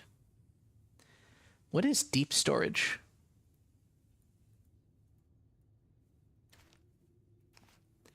I know not, but also... Phoenix Folio. After your river adventure, your old spellbook is ruined. Find a service provider who can repair or bind it for you. Well, how much intelligence will that save me? Dude, I'm going to eat so much incense. I don't know where I'm going with that bit. I have not interjected a joke in like 30 years. Arcanist histories, novels. A refresh would be used. Do I want to? How long is this gonna be? I've already been in here for 30 years. I want to see the world at large.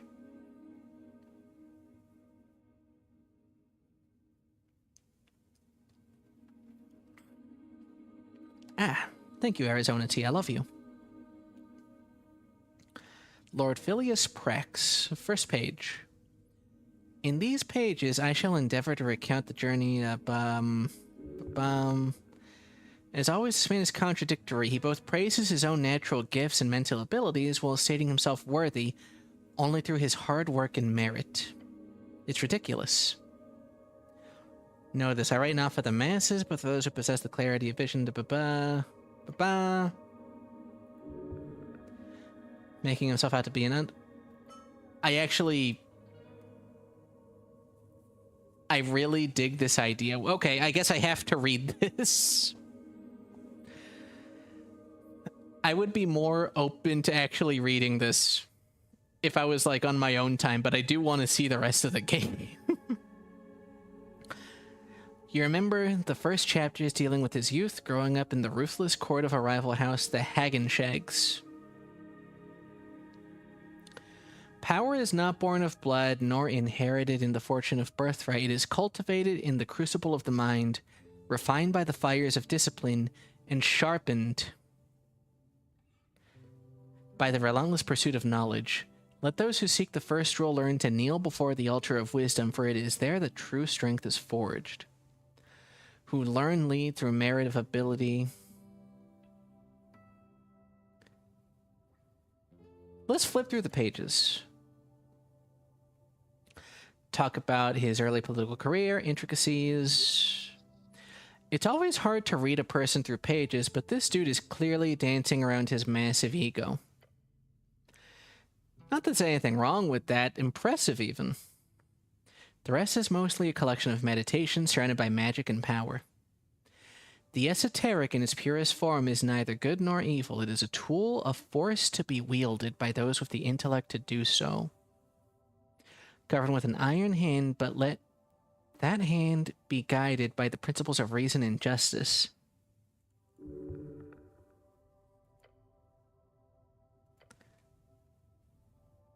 This is way too much reading, thank you.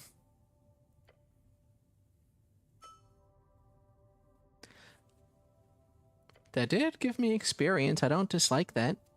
I'm gonna leave the books alone. I'm gonna leave Mr. Hag and Shag alone. He can shag my nuts.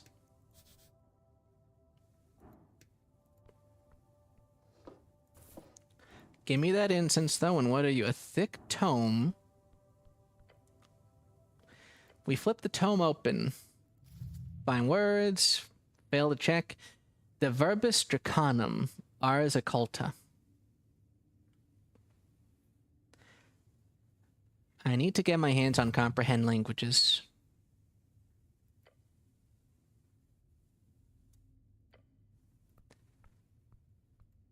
I wish...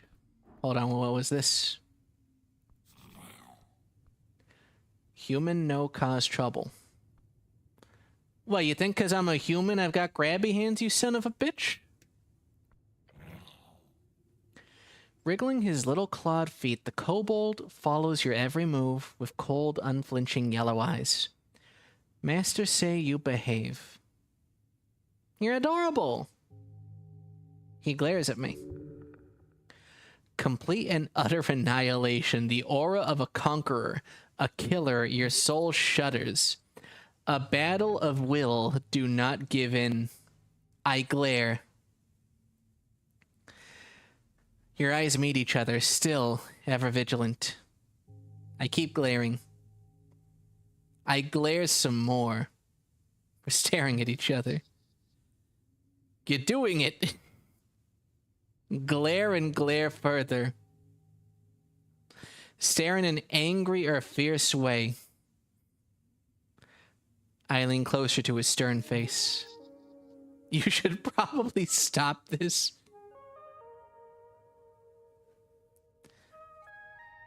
The kobold meets your gaze and keeps meeting it. I'm gonna keep staring.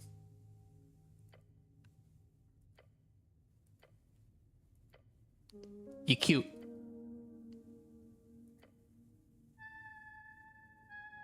Thank you for your time, brother. That is exactly the interaction I needed.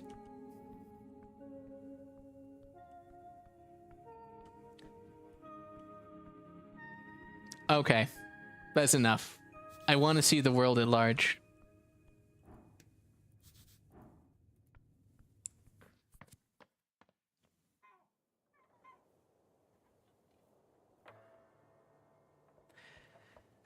I mean, if we were, like, directly looking at each other, and I wish I had hand tracking, that would be incredible, but I'm putting my hands up to my face.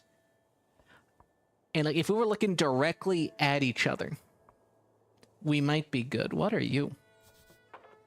It says Viskin's Lich House, but then, and the dentistry is scratched off. Dwarves. Ugly, stinking dwarves. Give me that incense. An orc, you say? So there's different... Okay, okay. So it's not just intelligence that lets us behold people. Not bad. Orc Fellfolk. Level 4 fighter. Lot of stats. Relatively high in charisma she is. She's one of my equals. But also very high in strength. This bitch has a fucking nutty stat line. What the fuck? She's a traveler. Her belief is weak. She does not use it. Her religion is power. Is she evil? No. Perhaps an arbitrary arm of an institution, but no mere puppet. I engage. On the edge of the ruinous amphitheater, you see an orc sitting on one of the many loosened stone blocks. It looks like she's waiting for something. Or for someone. Exuding an air of authority around her, the large woman gives you a wry smile. Her tusks are gleaming. Not just physically imposing, this orc knows how to exert power in other ways as well. You spot the merchant's mark on her jacket sleeve, a heart with the initials of the Norvikian Free Strider Regiment. I'm gonna be real, I'm probably gonna not stream this game again. It's just too much. Not often we get Earthguard around here. She presents her palm to you. Vera is my name. I am the second in command guild agent of Tolstead. Nice to meet you. Make sure she knows you are a cleric. Do not grab her hand. That is not what she is.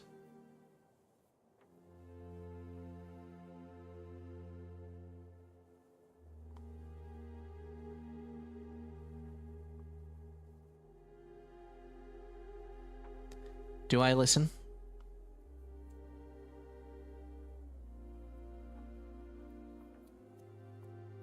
We will not be taken in by her ruse. Names and labels aren't important, man.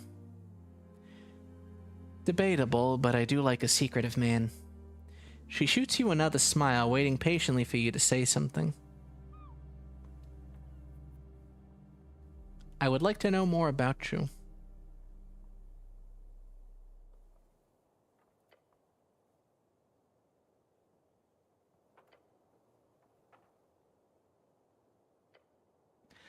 I'm gonna be real.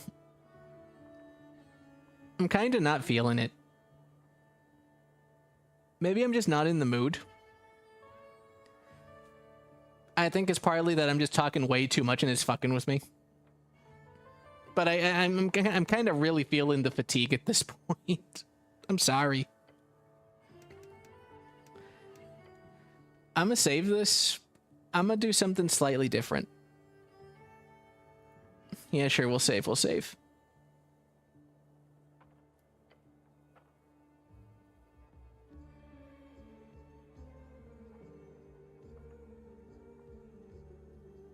I'm thinking.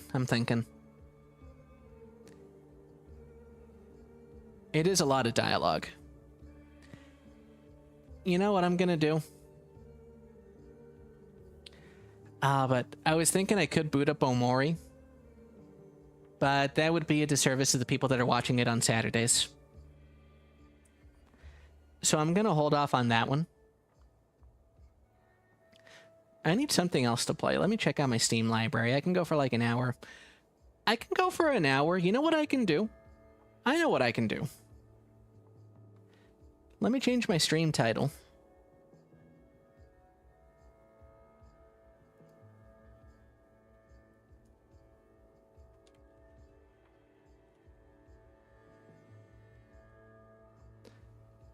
There we go. Change the category.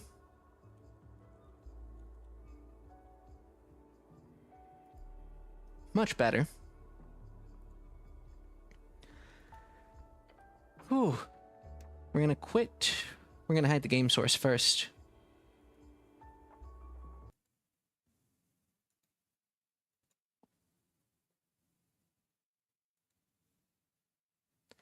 Here we go.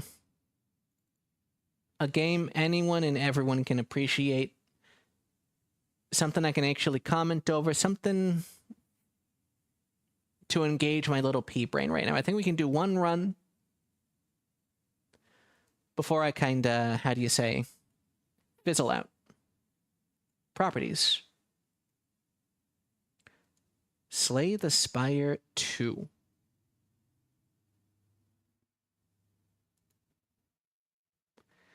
Why are you not? There we go. Now this is a game. This is a game I can rack my pea brain over. I love me some Slay the Spire. Why is it not on my primary monitor?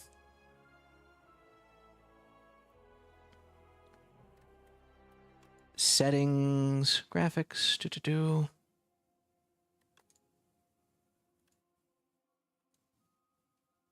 There we go. Much better. It was on my tablet monitor for some reason. I don't know why.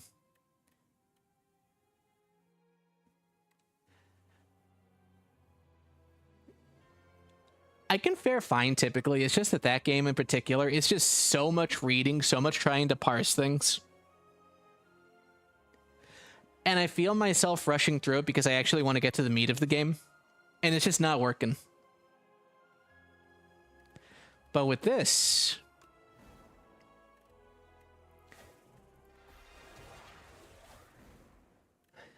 Ironclad is my worst character. I hate playing Ironclad, so let's play some Ironclad.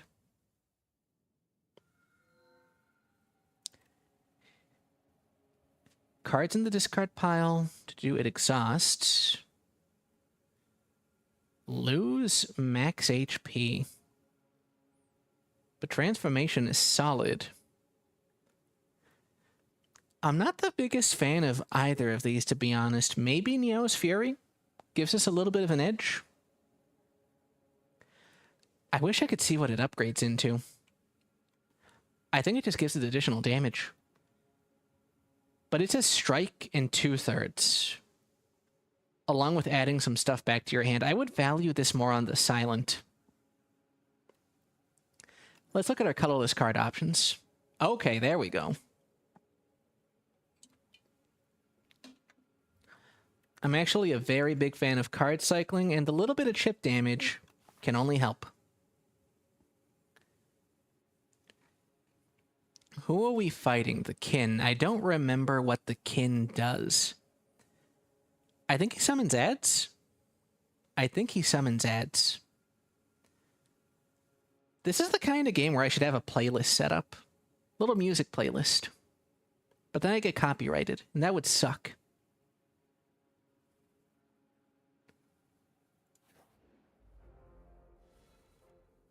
This fucker. Okay, name of the game is beat the Christ out of this guy as fast as we can because it just turns into a battle of attrition from here. Vulnerability, take a little bit of damage. It'll bring our strikes back up to par. We're going to get Flash of Steel, so we can probably kill this turn. Beautiful. Strength for each vulnerable enemy and exhaust. For each vulnerable on the enemy. 7 block, apply 1 vulnerable.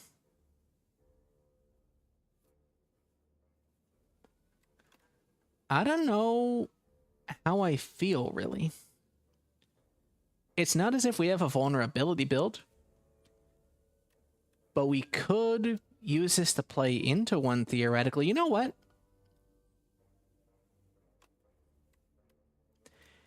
But it's not really paying dividends early. It's such a weak grab early.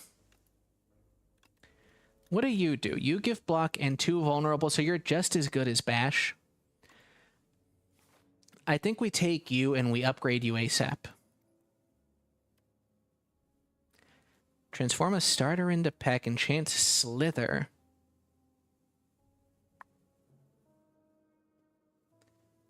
Toric Toughness.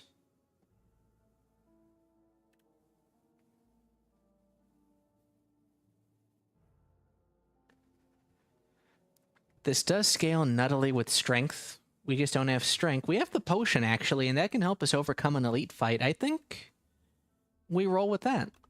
That is just universally better than a strike. Situationally. Barring running into an enemy with thorns, but... you know, you can't predict for every eventuality. But you see, that is why we like chip damage. You take out the enemy early, they can't debuff you. It's a very good time. It makes the rest of the fight proceed more smoothly. A little bit of added lethality at the beginning. And that's the kill shot. Card draw, Anger. Do I want Thunderclap? I think I do, because that primes us against a different kind of elite fight. Not that many elites on this path. I'm a sucker for elite fights. There's a potential 4 elite path here. Let's see if we can do it.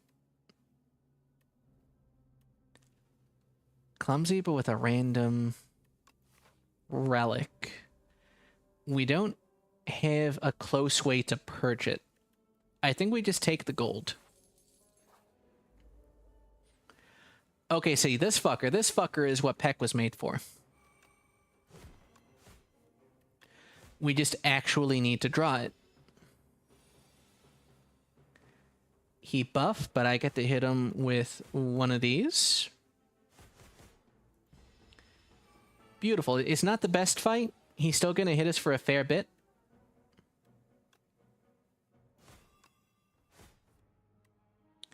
Actually, can I kill shot this fucker right now? I am perhaps the greatest player of this game who has ever lived, and we got a potion belt.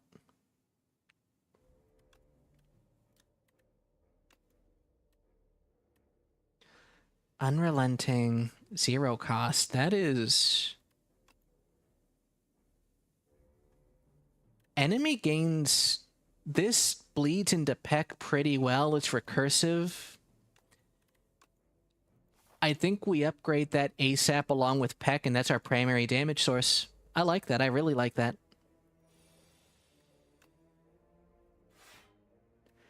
Do one of these, do one of these, and this now does 9 damage, same as a normal strike.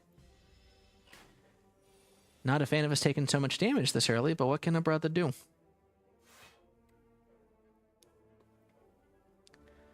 I don't think we need to be giving him more strength. We can beat this guy without the additional strength. Fight me is something I want to say for elite fights. Yeah, now this will be perfectly fine. We're going to come out of this with only having lost about 2 HP. Deal 4 damage twice. This card is cracked. That card is a run winner. So here we go. We're going to start by making Taunt better, because I actually value the defenses a little bit more here. We're fighting this fucker. I'm not a fan of this guy.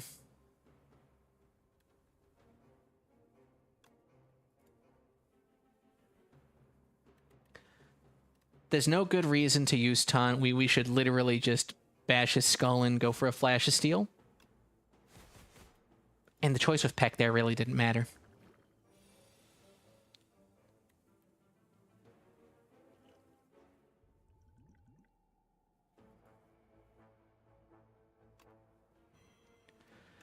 Roll with that. He's going to gain a little bit back. And you know what? That's perfectly fine. Because we're going to dismantle him in the following turn. And he ain't gonna be able to do jack shit, boy.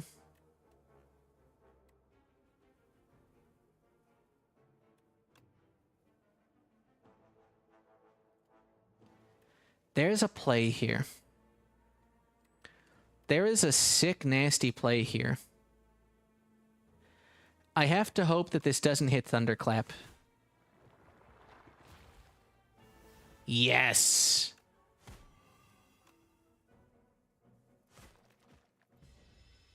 You see that? That's how we dismantle a fight, brother.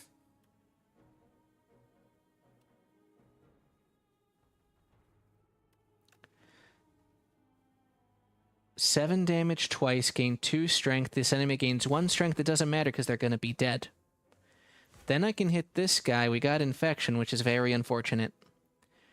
So we're going to take a small hit. But ideally is looking like we're going to come out of this fight having only taken... actually just no damage. I'm the greatest player of this. Vulnerable at the start. Let's fucking go. Armaments is an incredible card. Which guy makes you uncomfortable? The Leech Lord? Yeah, no, he fucking sucks. I hate that fight. I'm surprised. I'm surprised that went as well as it just did. We are on a very good roll, so we're gonna keep up the momentum here.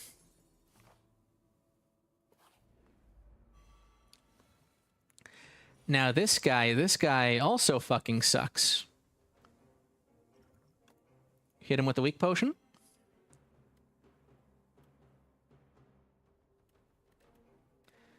We could thunderclap. We could give him the double vulnerable stack. I think I'm gonna lay into this guy as hard as I fucking can.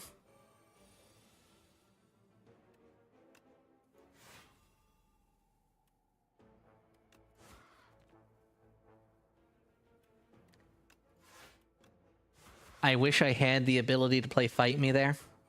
I really do.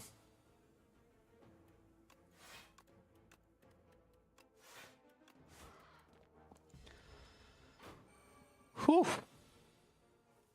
Another nasty hit incoming. We can actually block everything here, thankfully. It's just a battle of attrition, that's the thing. This guy just fucking sucks. So hold on, that's 30 damage. Hit him with one of these. I'm pretty sure we've won. Yeah, we've won. Perhaps the greatest player of this game who has ever lived.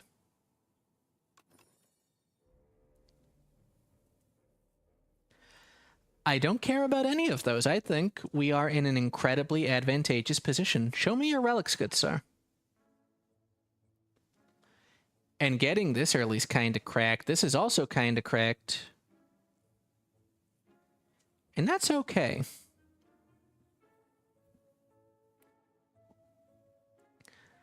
Big max HP heal. A little bit of dexterity can go a long way. None of these relics scream incredible to me, honestly. Maybe this one. I'm thinking. It's early enough that it could probably land us like 20 HP by the end. Do we roll with it? We roll with it. Then give me you, and we're going to skip the card removal. You know, we had another shot there. I honestly probably should have just waited and checked on that.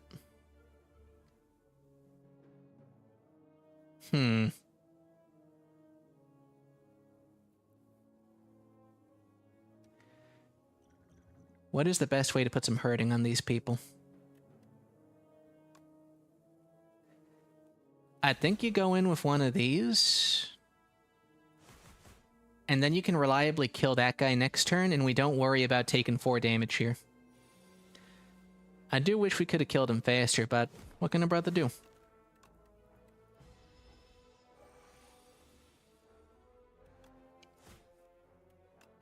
That is what we like to see. Oh, so fucking much. Let's go. Do we get the kill shot coming up here? We got 1 vulnerable. We got 4 damage 6 times. Give me something beautiful. This is beautiful enough. This is victory.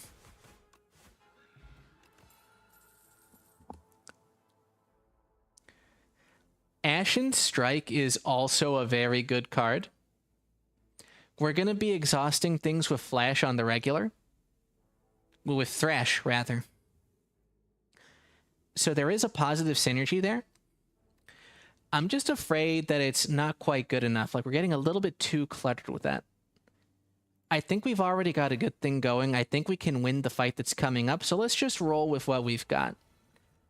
This guy going to be in a much worse spot. We're going to pop this potion right away.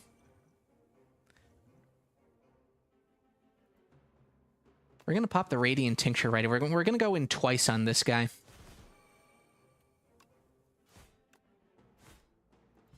Because I really, really want him to die sooner rather than later.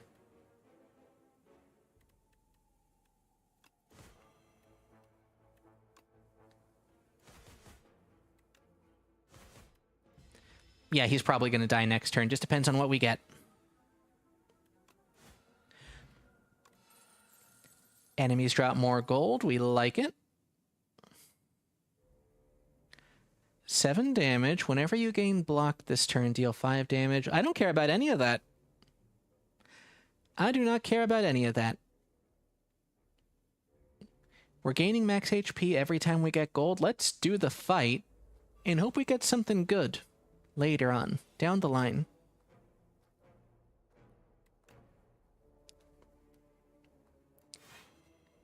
Taunt on this guy and we'll just sacrifice fight me. That's perfectly fine.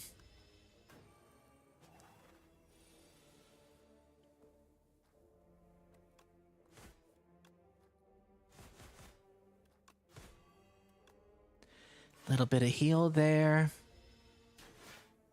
Nothing we can't recover from by the end.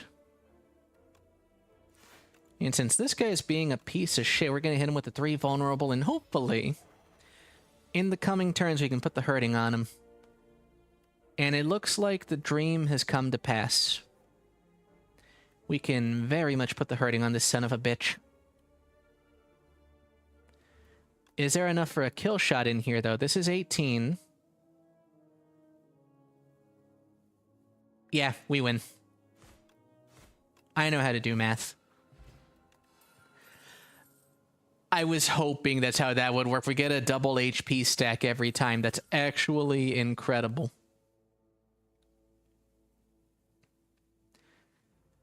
Lose 2 HP, deal 14 damage. I like this because it's a good target for Thrash. But it's also playable on its own. I can respect that. What do we upgrade now? We upgrade, I would say, armaments. Make the deck generally good. Puts us in a very good position. Now this guy's a little bit of a piece of shit. We did get the good card, though.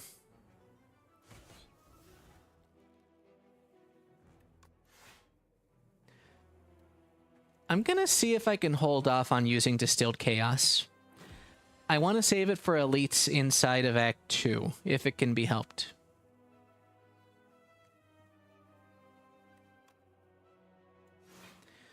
And because we're gonna heal regardless, I feel that we can play this relatively, how do you say, riskily. So I'm gonna eat this damage in the name of winning this fight quickly, knowing we'll heal by the end. This just kills. We like it. Now that I've killed off one of them, I can play a little bit more defensively and actually stave off all the incoming damage. There we go. This is what we like to see. I'm hopeful that this hits Hemokinesis. That's fine. As you can see, Thrash is an absolutely fucking cracked card. It's a run winner on its own. It deck thins, it becomes powerful. It's not even all that slow.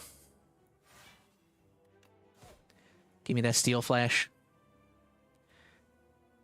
I almost want to remove Fight Me from the deck. Thrash is the win condition. It's just that good.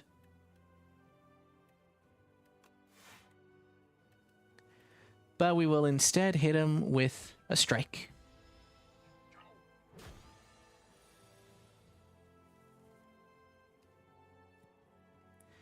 Thinking, thinking, thinking. Open Flash of Steel. We did not get what we wanted.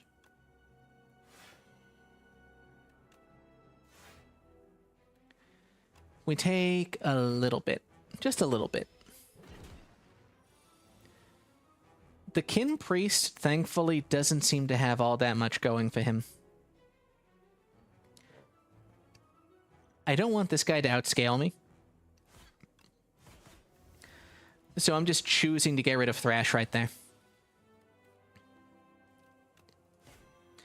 Is this kill shot? That's 12. It's 13. It is not. So we'll just take the defensive path.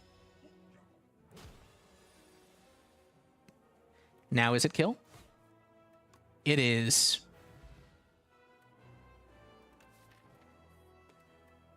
That could very well be a JoJo reference, you're right. Offering is a very good card. Hellraiser is good, but not for me. Colossus is very good in principle. This lets me accelerate my strategy, though. Do we really need that? I don't know. This is situational. It saves me, like, on a single given turn. This lets me go for broke. Get to the cards I need faster. I think that's the play. I do think that's the play.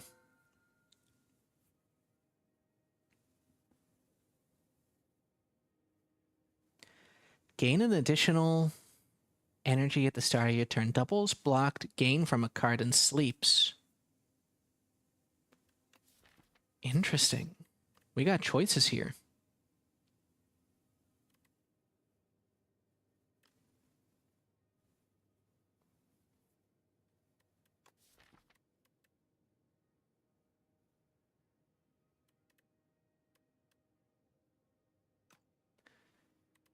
Okay, you know what? You know what? This is going to be a bit of a controversial pick. I think we do those, and I think we also do...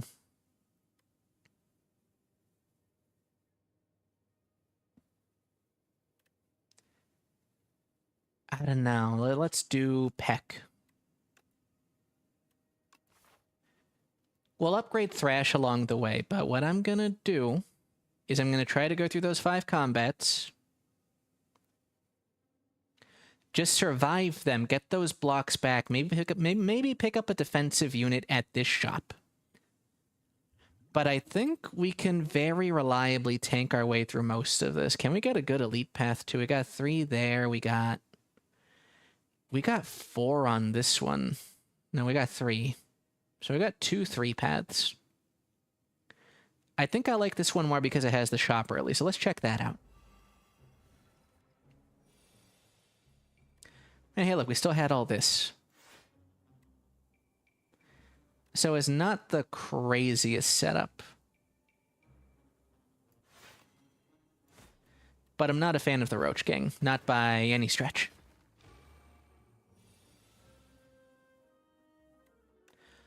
Can I kill this fool right now today? Yes, I can.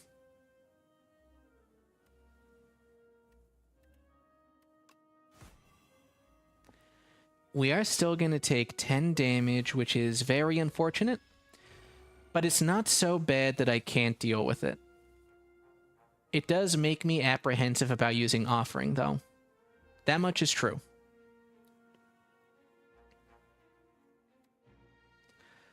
If I do this, they always shell off 19. God damn it.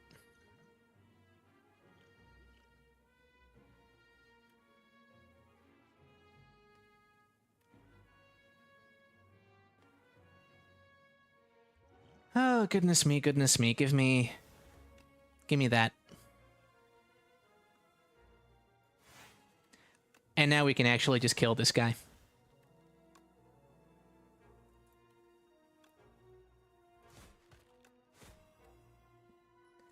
No kill shot this turn, though.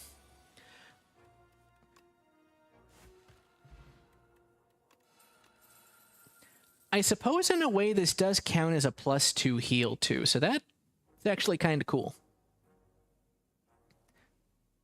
I literally don't need any of that. All of that is garbage for me.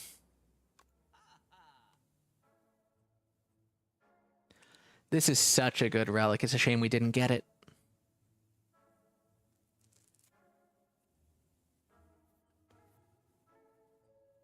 This... What are we fighting? We're fighting the Insatiable. So this doesn't help us for the Insatiable. What we need for the Insatiable is we need to get a lot of damage fast. We can't let it be a prolonged fight. Exhaust any number of cards in your hand. Gain 3 Thorns. We're going to take the Thorns potion. Just because that's good against some fights.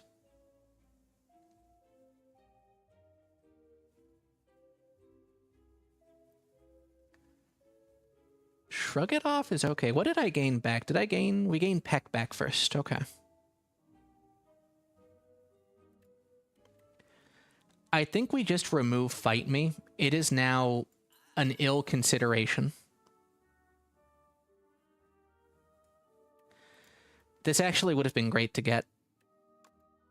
Ah, well. I didn't consider my options thoroughly. But at least for now, gain 1 replay this combat. So they do 12 damage each, which turns into 18 with all of our vulnerability stacks. Do we have any other strike types? No, we don't. This is tempting, if only for elite fight considerations, but I don't think I'm feeling it, to be honest. I think we make do with what we have now. We get some of our defense back on the path to that elite fight. Now, see, this is fixing to be some bullshit.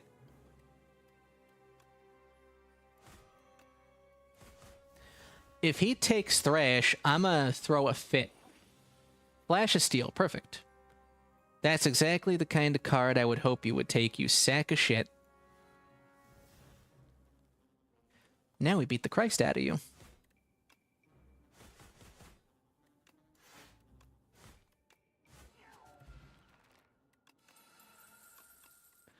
Flash of Steel is an incredible card that stays with us. Don't care about you. Give me my defense back, especially against this fucker. At this moment, Rhea,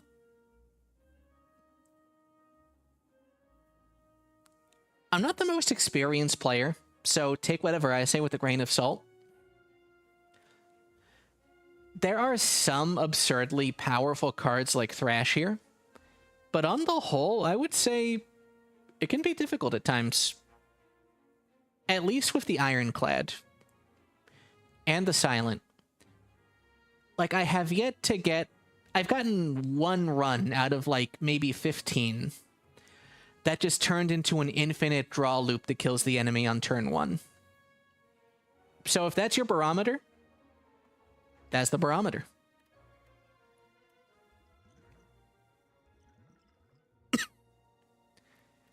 This guy does suck. A lot.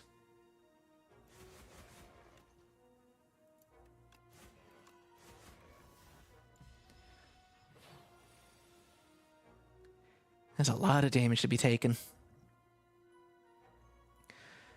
Probably a good time to drop that.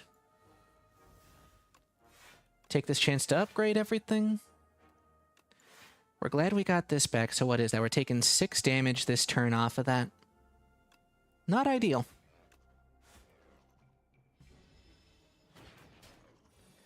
But then that is why we pop the Thorns Potion.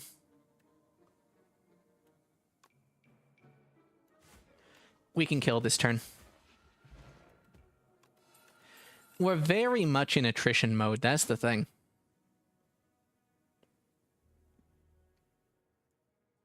Skip.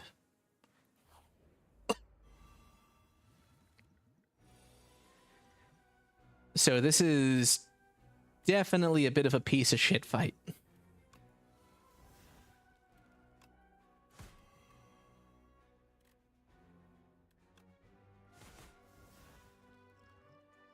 We're gonna play everything we can.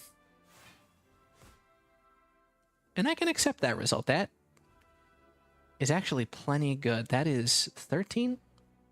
13 what? That's 12 damage. That's 12 damage. So we can kill the guy in the back. The scary one is that one. We have enough energy to play 3 cards. Give me the fish oil just to make things a little bit more tolerable.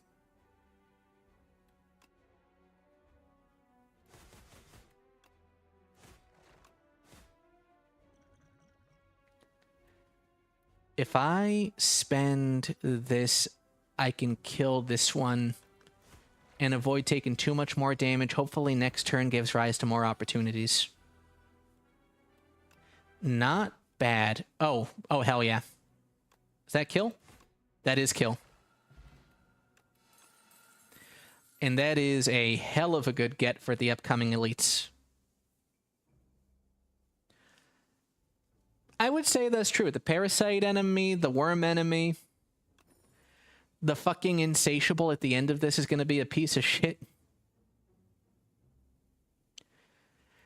Rampage can be a good alternative win condition. I think we take that. Now, how many of our blocks do we have back? We have back 2 of them. This guy is not too bad. Cue me eating my words. But you know, Peck is actually kind of a bad card at this point. Because we're no longer relying on the strength build. That's painful.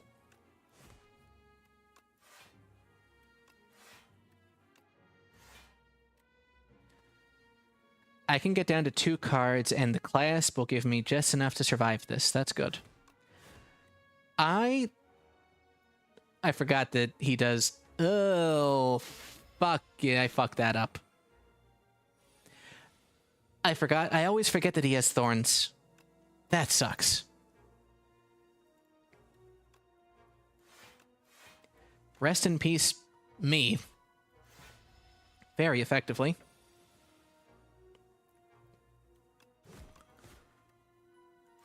He's gonna do it again next turn. We risk 5 damage, but if we can just do 14 off of this... Okay, we do it. No damage. Done.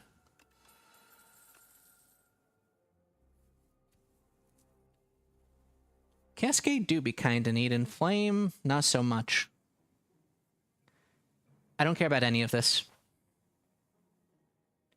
What I do care about is beating the Christ out of whatever you are. You suck.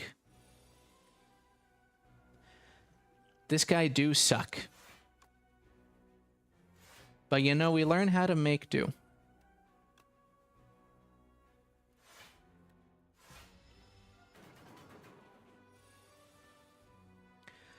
I wish I had that Thorns card. It's kind of biting me in the ass.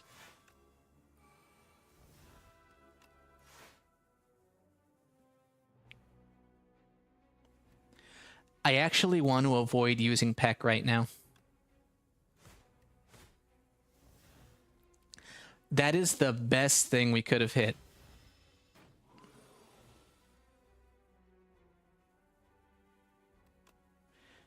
Keep the vulnerability rolling. We don't gotta hit him with anything else. This guy is a fight on a knife's edge. He's a spooky one. Because he just fills your deck with so much bullshit.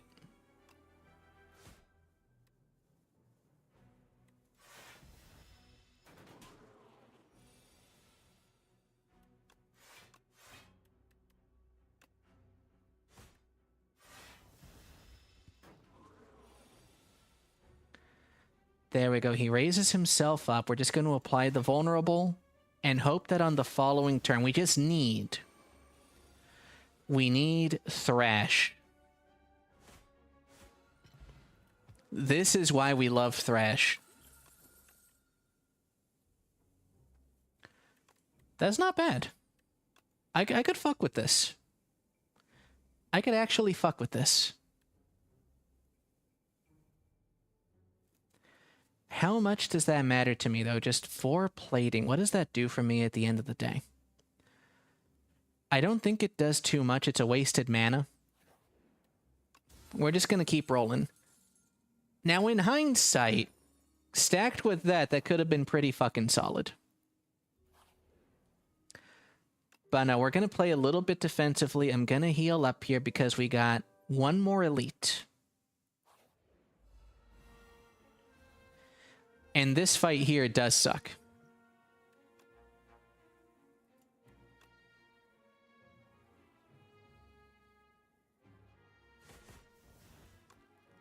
I think we just kill that guy, cut our losses. And I forgot about all of our bullshit, man. I forget how much defense we get off of other things. We could have very easily stunned this guy. Stupid of me. But what can you do besides just get better at the game?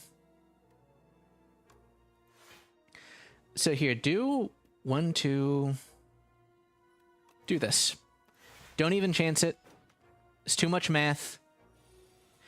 Just get this guy stunned for a single turn and learn to be happy with your life. Can you do that for me, Tayle? Can you learn to be happy with yourself? Everything after this falls into place. It's very easy.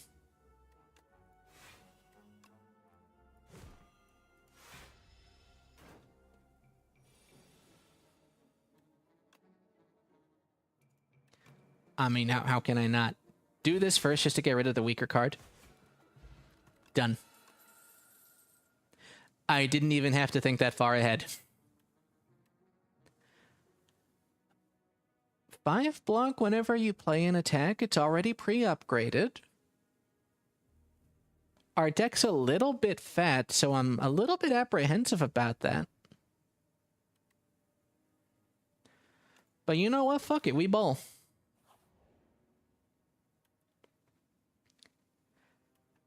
I forget what you get out of this. I can roll with that. 2 additional cards. That was very good, actually. This was a very good get.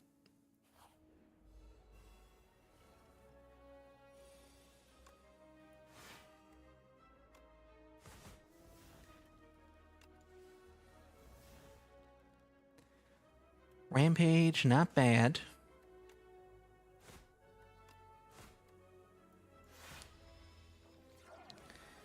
A good opening for this guy, I would say.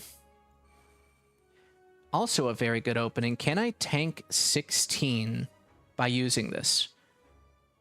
I would say very easily, in fact.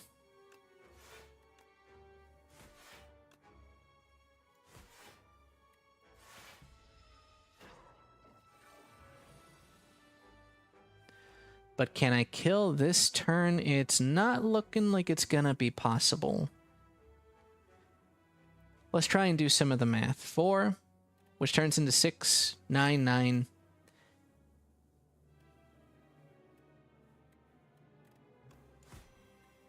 Primary focus, just take this damage off the table.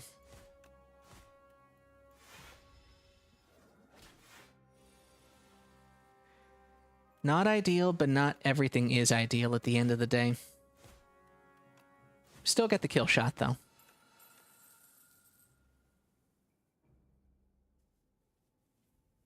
Don't care about any of this.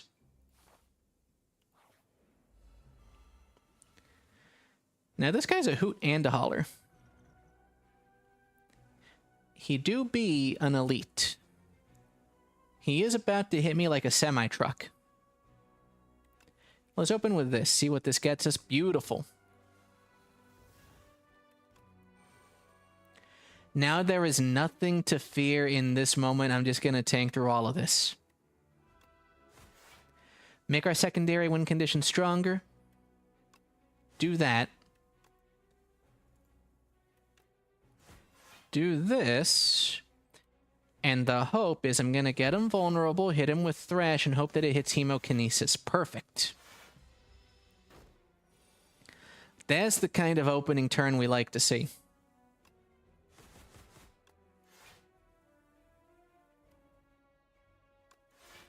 Yeah, we'll be able to tank this.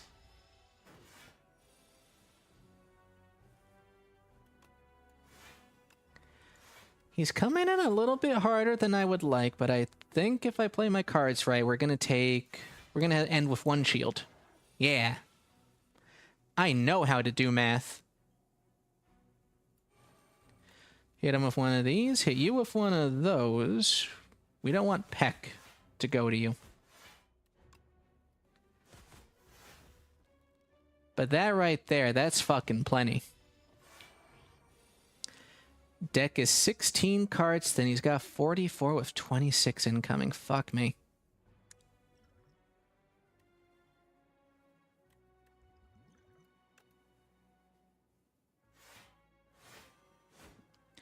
That saves me that extra little bit of damage. Is that a kill shot? That's 18. It's not a kill shot yet, but we very easily survive this turn. I had 1 extra energy. I'm stupid. No big deal, though it made no difference in the end. Anchor, my beloved.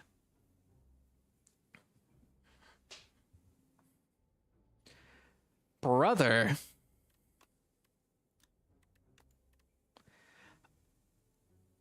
This with the hope that it stacks with Thrash.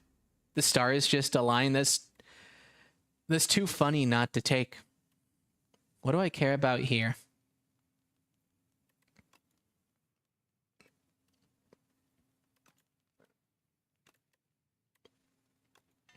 Let's just make this as cracked as we can.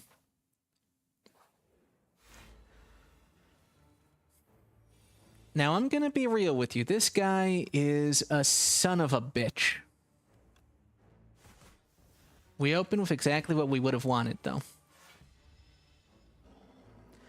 We're gonna make our deck progressively thinner. We're probably gonna be cutting it close if I had to guess.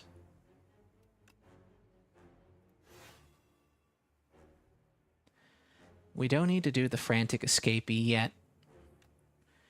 We will do the 1-2 punch into hemokinesis, though.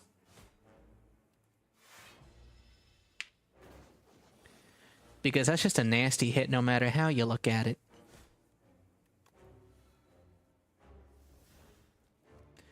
Offering exists to be played. Stack up them defenses and prolong the vulnerability.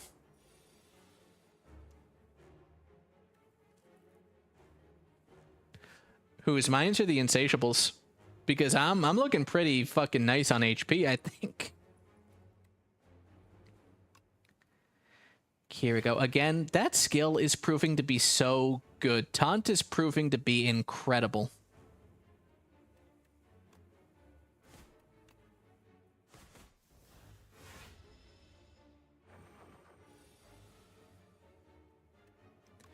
Yeah, give me that frantic escape. That's exactly what we want.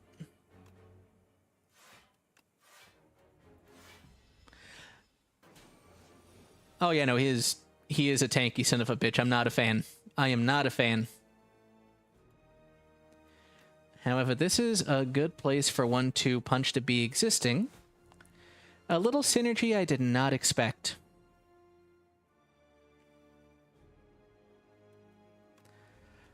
I'm gonna take a fair bit of damage here, but I think this is in service to me actually winning the fight in the end. That's a nasty 30.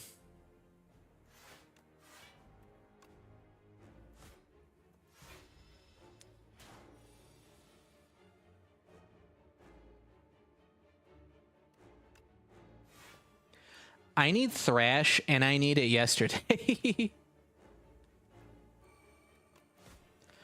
Thunderclap this man, prolong it as long as we can.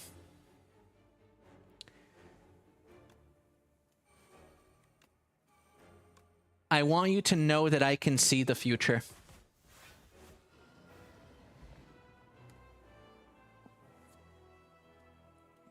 The way I be fucking playing these fools.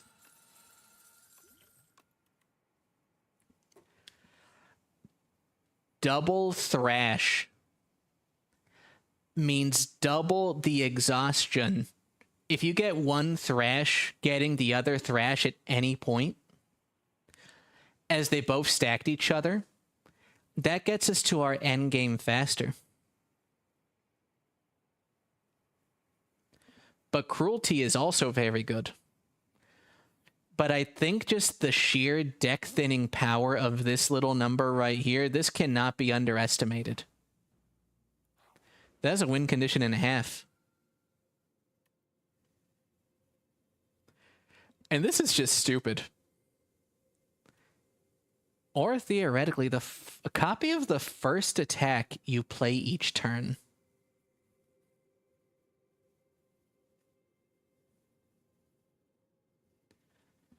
This could work very, very well.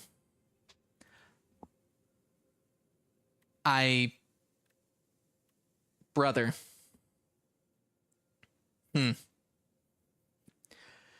Assume a situation we have both Thrashes in our hand. I activate Thrash first attack on the turn. I get an ethereal Thrash, and it eats the other Thrash. That's not ideal, actually. I don't think. What if it's like a last card in hand scenario? Wait, 2 thrashes, no other attacks. Guaranteed 1 thrash each to the other. We get the ethereal for a thrash. It means we get a copy of thrash in hand that'll just go away. It'll go into the deck. No, it'll be... That's actually not a bad scenario. If we have a situation where we have 1 thrash and it's already beefed up, I think this is actually the play. I think that's incredible.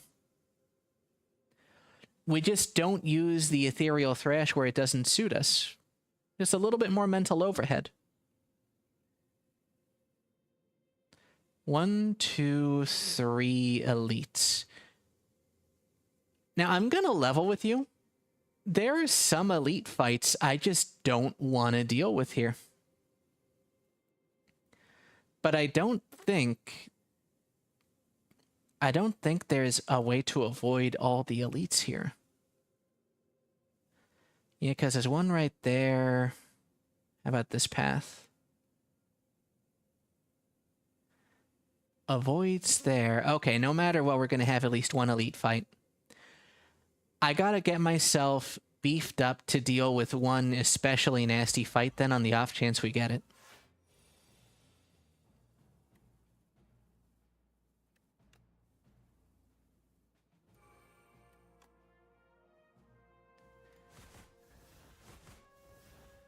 Like, that's actually fine.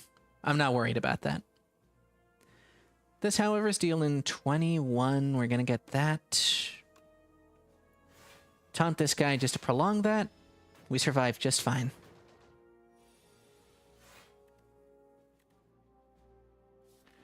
Wait a second. What did you...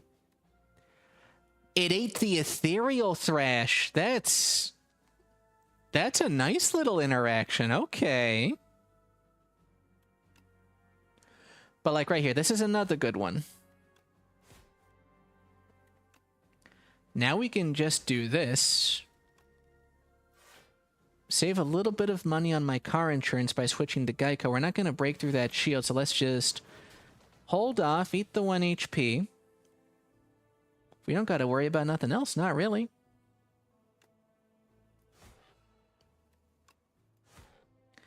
Double hemo, I didn't even think of that. But that's actually very good for me still. Oh, and because that is so nasty.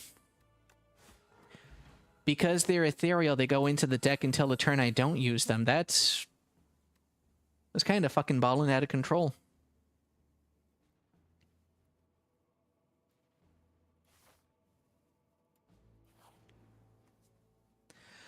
Dude, fucking the music box is breaking my brain. Unironically. Rest and Smith. That's actually so good. Upgraded attacks deal 3 additional. It's not bad.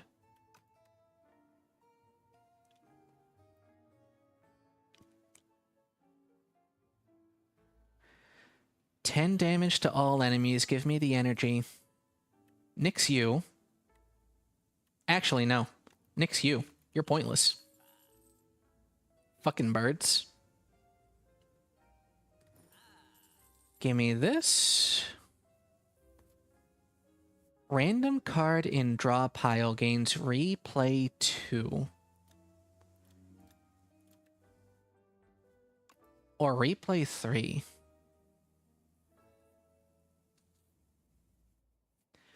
Is an interesting one to be sure. But I think we just take upgraded attacks, deal a bazillion more. And you know what? I'm beginning to believe. And that's a very dangerous thing to be doing. Is believing.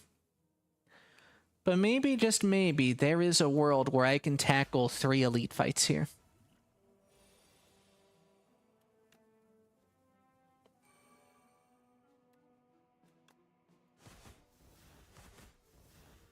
Again, it just ate the thrash we made. That's so funny to me.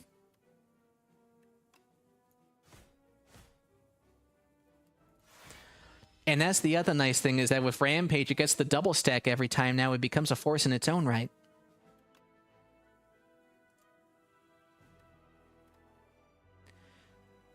This isn't just attacks. This is also... No, it is just attacks. I'm stupid. Cycle faster if you would be so kind.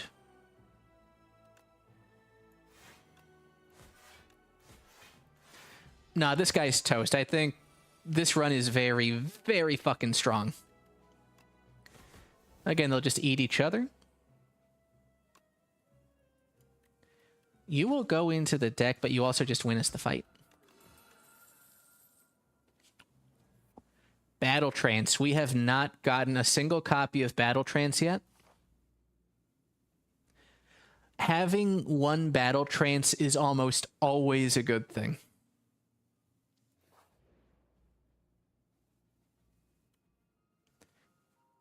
Gorga for Regal Pillow? No. Amethyst Aubergine? No. Wait, I have to get rid of one of these?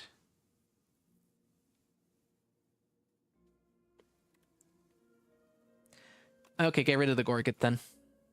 I hate that. That's rude. That's racist.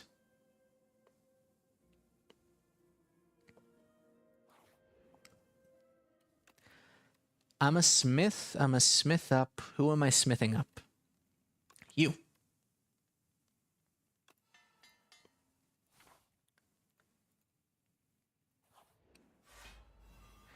This is the fight I was worried about. I suppose it's good that we're getting it out of the way early. So I'm not gonna be shy. I'm gonna go in balls to the fucking wall on these people.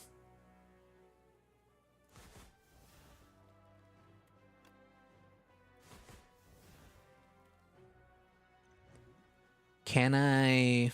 I can't get the kill, can I?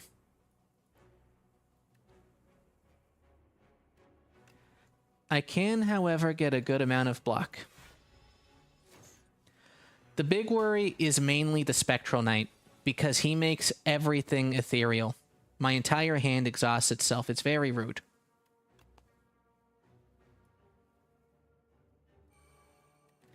But here we go. We're going to do one of these, one of those. Double Flash of Steel.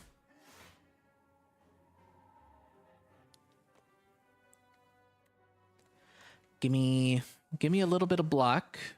I wish I had more one-cost things. Give this fucker the double Rampage. Beautiful.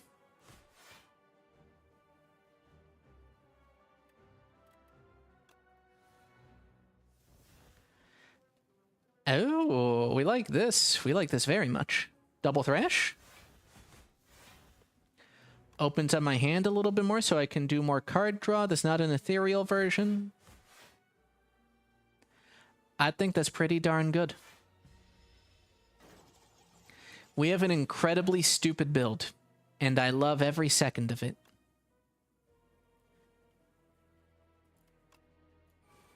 Rage, double thrash this homeboy to get him out of the way.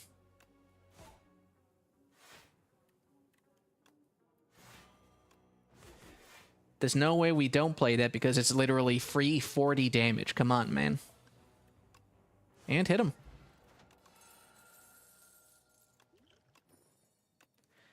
Little bit more healing to make my day better. You shouldn't have. Okay. It has been on point. But also the deck is just fucking cracked. Like, there's no getting around that we have a blessed deck.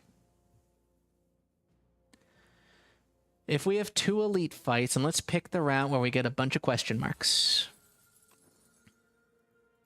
We're really going to have just an absurdly healthy run at the end. 155.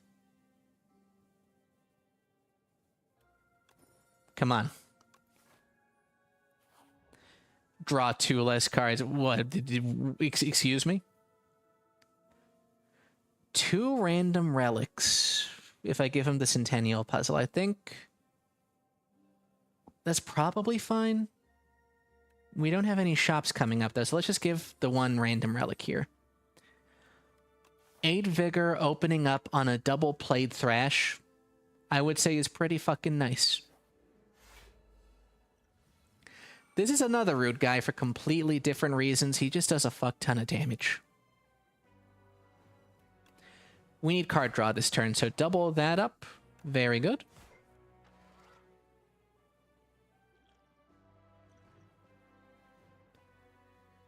No matter how you squeeze it, we're going to be taking a nasty hit this turn.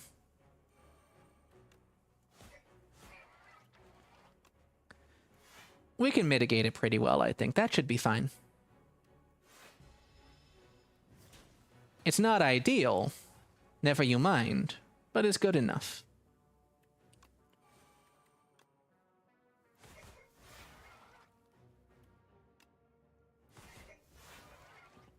Thrash eats itself has been ordained in the scripture. Cycle, cycle, cycle. And depending on what we get here, we got a 1-2 punch. Do we get anything else of note? You know what? This is of note. Hit him with one of these, bitch. And now we cycle. See that? This guy. Fuck this guy. Fuck this guy. This man's probably 17 different kinds of racist in 3 different states.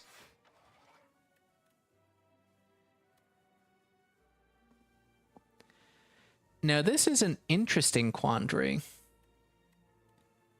Honestly, thrash him. Perfectly fine, perfectly acceptable result.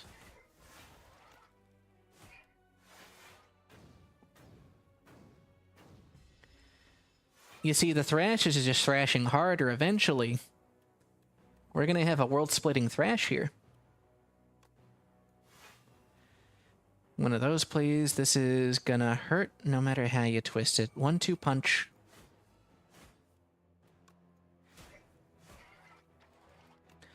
I so wish we had gotten this earlier.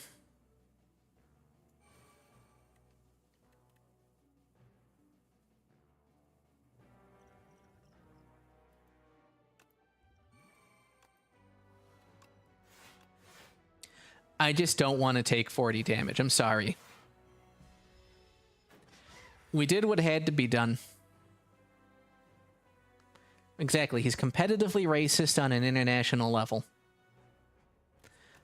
And now he's not because he's fucking dead. Power Potion and a Vajra. That is... I could not be happier. We don't even need these. Except that this would go hard. We don't need it, but it will accelerate our stratagems very handily.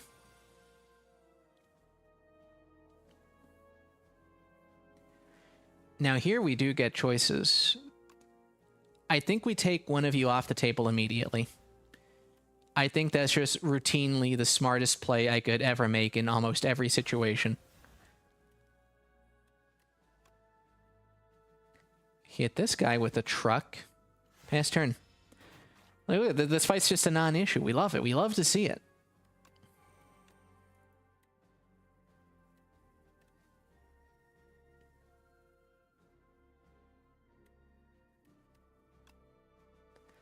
Fuck me, mate. I don't want to lose max HP. I don't wanna. Hit him with... Oh, I forgot about you. Well, ain't that fucking neato. We have to battle trans there. We may as well play that. We get a little bit of energy off of you, so we can actually do this quite handily. But how do I want to do this? We're going to have to play you regardless, so just get in here.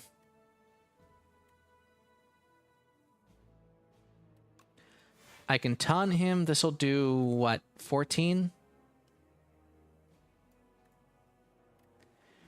And you will do 22.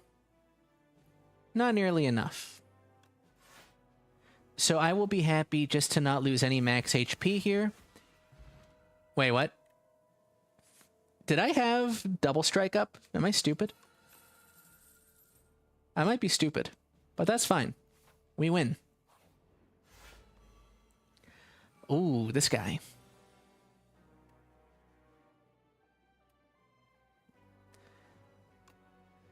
I don't know. How do we open this one? I think we just do this.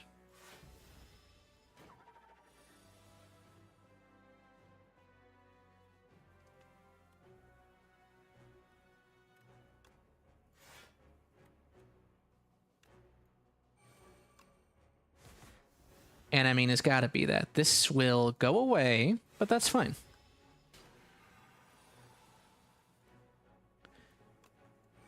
Certainly not the best turn we could have had, but boy, do we have a lot of deck thinning right now.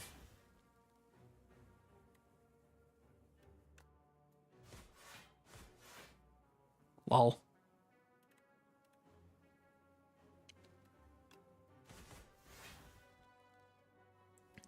Now, what do we do with all of this newfound power?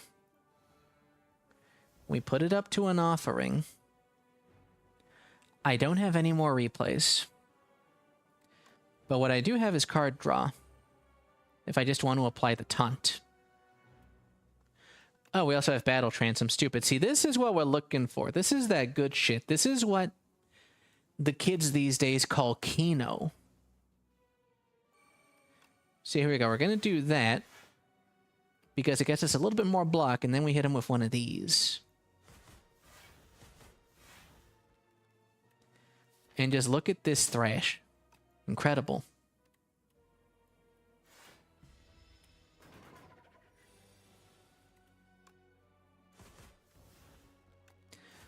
I very much foresee a future where Thrash is going to get nerfed into oblivion.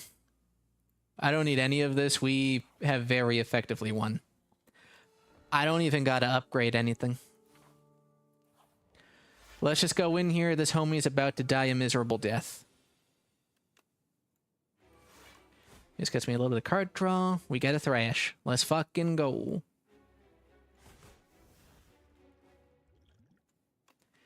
This here is another one that we need.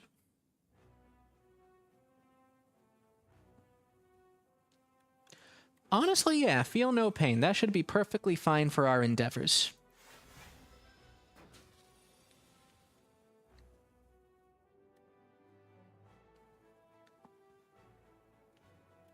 This is going to be a recursive Thrash that eats itself, and it's going to get rid of our Flash of Steel, but you know what? I'm honestly okay with that.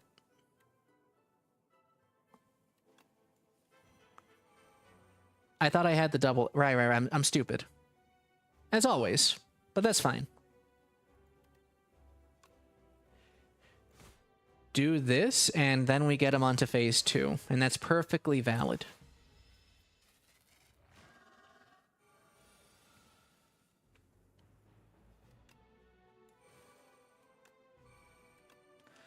Offering, and if you would be so kind, yes, this is exactly the kind of shit I'm looking for.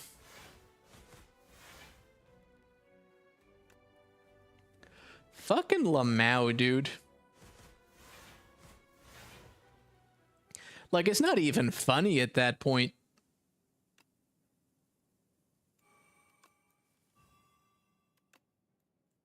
I can't make him vulnerable. It's very unfortunate. What am I talking about? It's not funny. It's fucking hilarious. Yeah, plop down one of those. And we are gonna make the fattest fucking Thrash. The fattest fucking Thrashes. Look at these boys.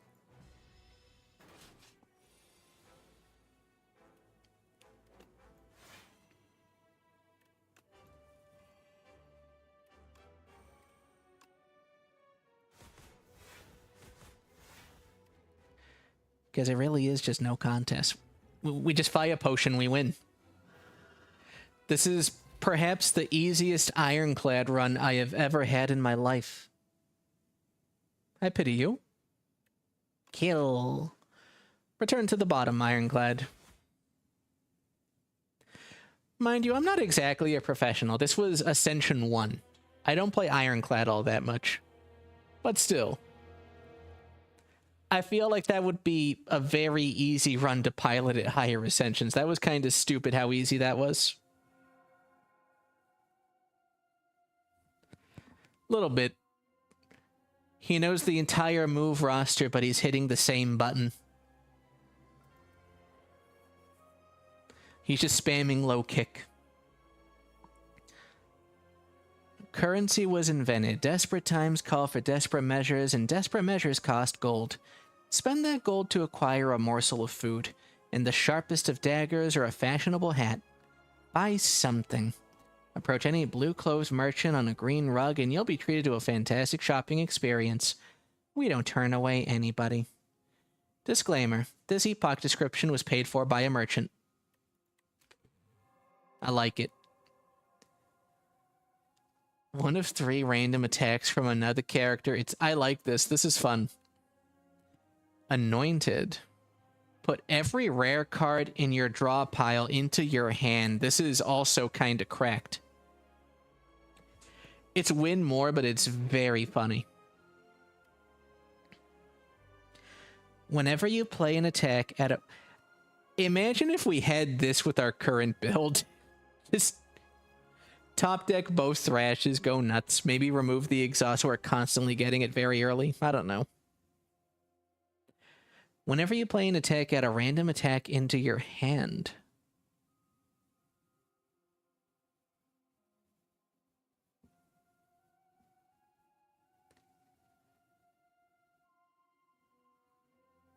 Dude.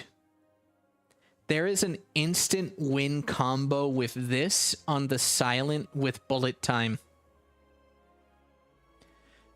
Let me show you what I mean. After this.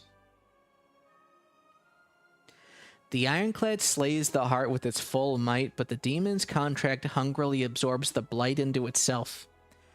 Immediately, the warrior and blight are set ablaze. The parasite is drawn into the flame, its writhing form consumed like wax wicking into a fire.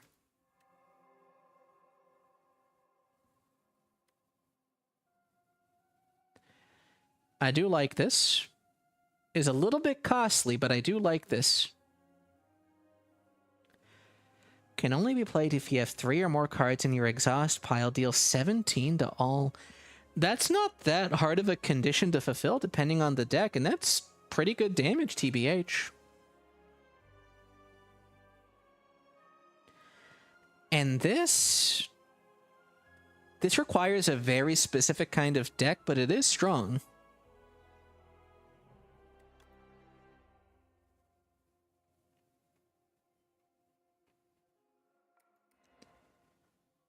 Now you. The spire was mine to rule, but the architect lives again. Look at what he's done to my face. The demon throws a massive fit, smashing his chamber and setting all manner of things on fire. My death puppet brandish my power and kill again. Kill the architect. That's a lot of... Hey, this feels bad. It's too pricey. Too pricey for not enough block. Maybe upgraded.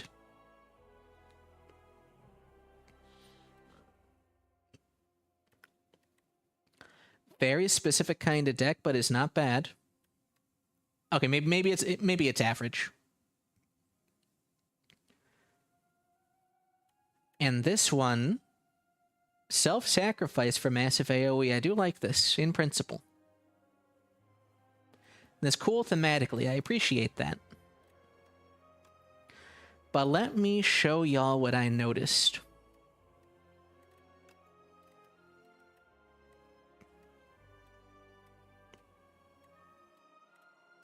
Hold on.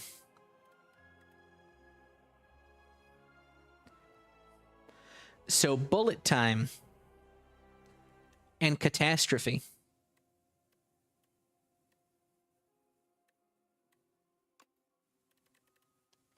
Where was catastrophe here? It's just a glowing red eye. Come on, man. Where the fuck were you? Oh, I unlocked it, but because I haven't found it on a run, I don't actually see it. But the idea is you get both of these cards in your hand, or you play Catastrophe on a previous turn. all you have to have is one attack or one shiv. And look at bullet time. Bullet time, bullet time, bullet time. Where are you, my beloved?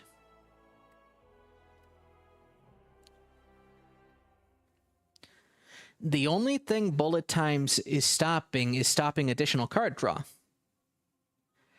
But spawning cards off of a power like Catastrophe, this is either a permanent buff and everything that comes into your hand is free, or it makes everything currently in your hand free. I wish we had a test mode. I want to test the interaction here. I really want to test the interaction there.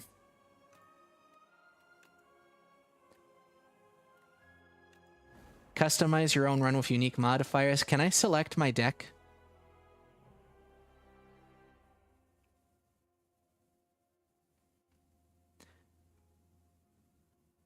$10 card rewards.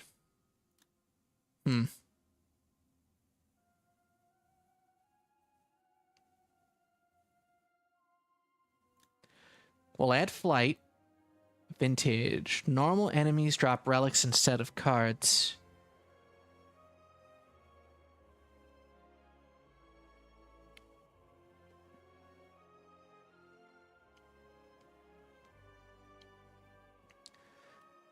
You know what? That's the best we're probably going to get. The idea... Wait, did I pick Ascension 5? I did. I don't care about Ascension 5. Let me actually go back. Save and quit.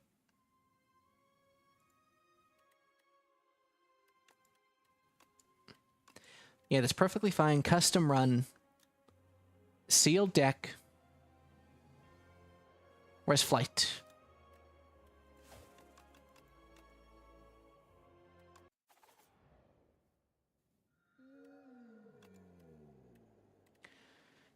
So let's see what we've got. I got to pick 10 cards out of here. I don't care about any of you. Give up.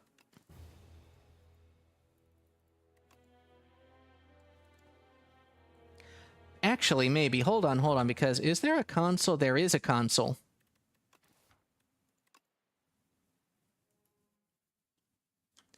Slay the Spire 2 console commands. Single player, custom. Let's just do flight.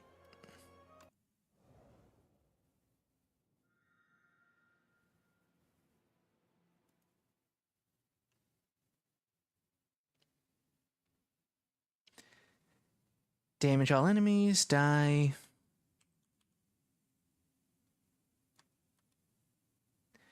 Energy, adds energy, leaderboard, potion, relic, card.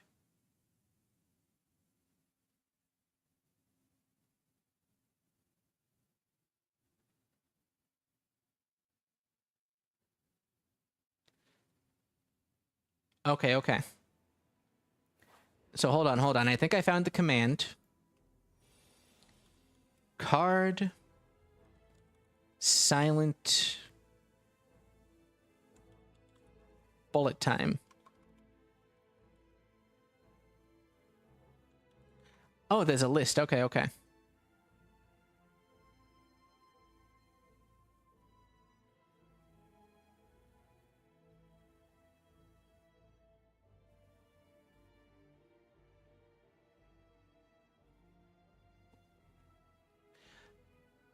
What the fuck?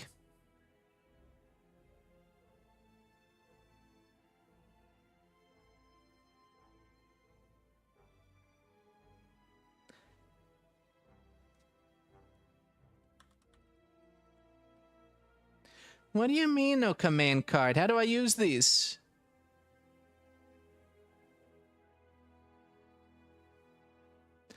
Oh, I have to download a mod to enable it, so I can't even confirm that. I hate that. I can't even... rude. Very rude.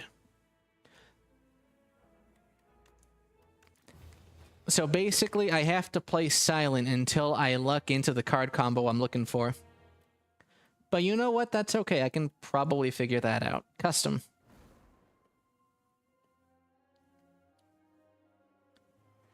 Start with 5 colorless cards, flight, and give me drafting.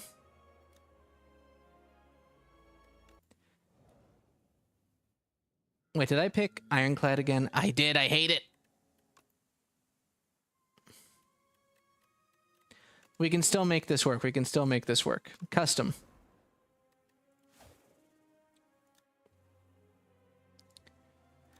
All-Star and Flight. Ascension 0.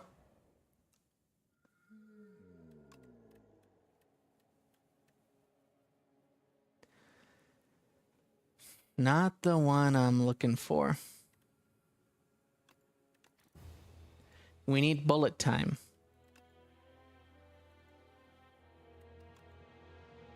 We need bullet time to make this work. Custom. Again. Sealed deck, all-star flight. If we can just get bullet time, I can just play the game until I get the thing I want. Additional time, don't care.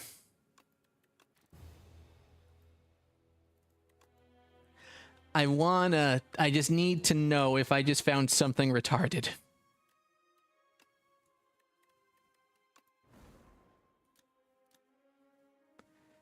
Sealed deck. Flight.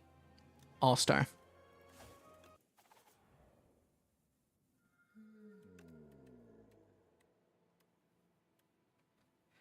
God damn it, no, it's not bullet time.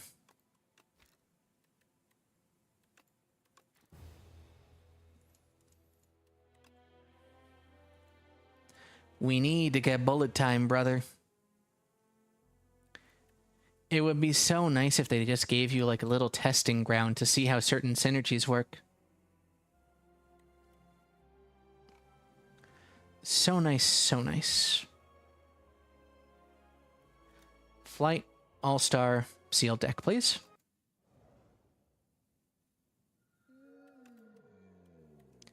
I picked the wrong guy again. It is a little bit annoying that it doesn't save your last selection.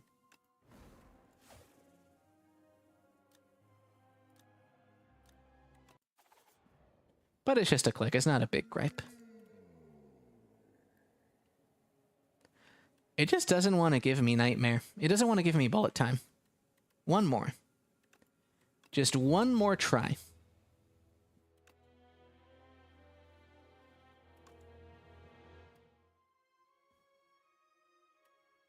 Single player. Custom.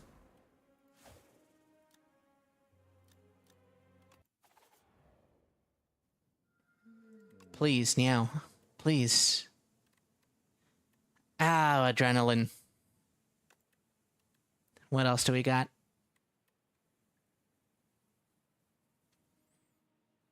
Actually, I think I'm just getting a little bit petered out. I think now's probably a good time to end if I'm going to be real. If I'm being real. It has had more fun with Slay the Spire in the moment, so that's one very real positive. It looks like we don't have very many people, so it's probably not the best idea to raid. All the same. Yeah, maybe in the future stream.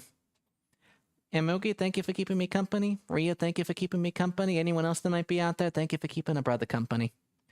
I will find a new game besides Esoteric Ebb.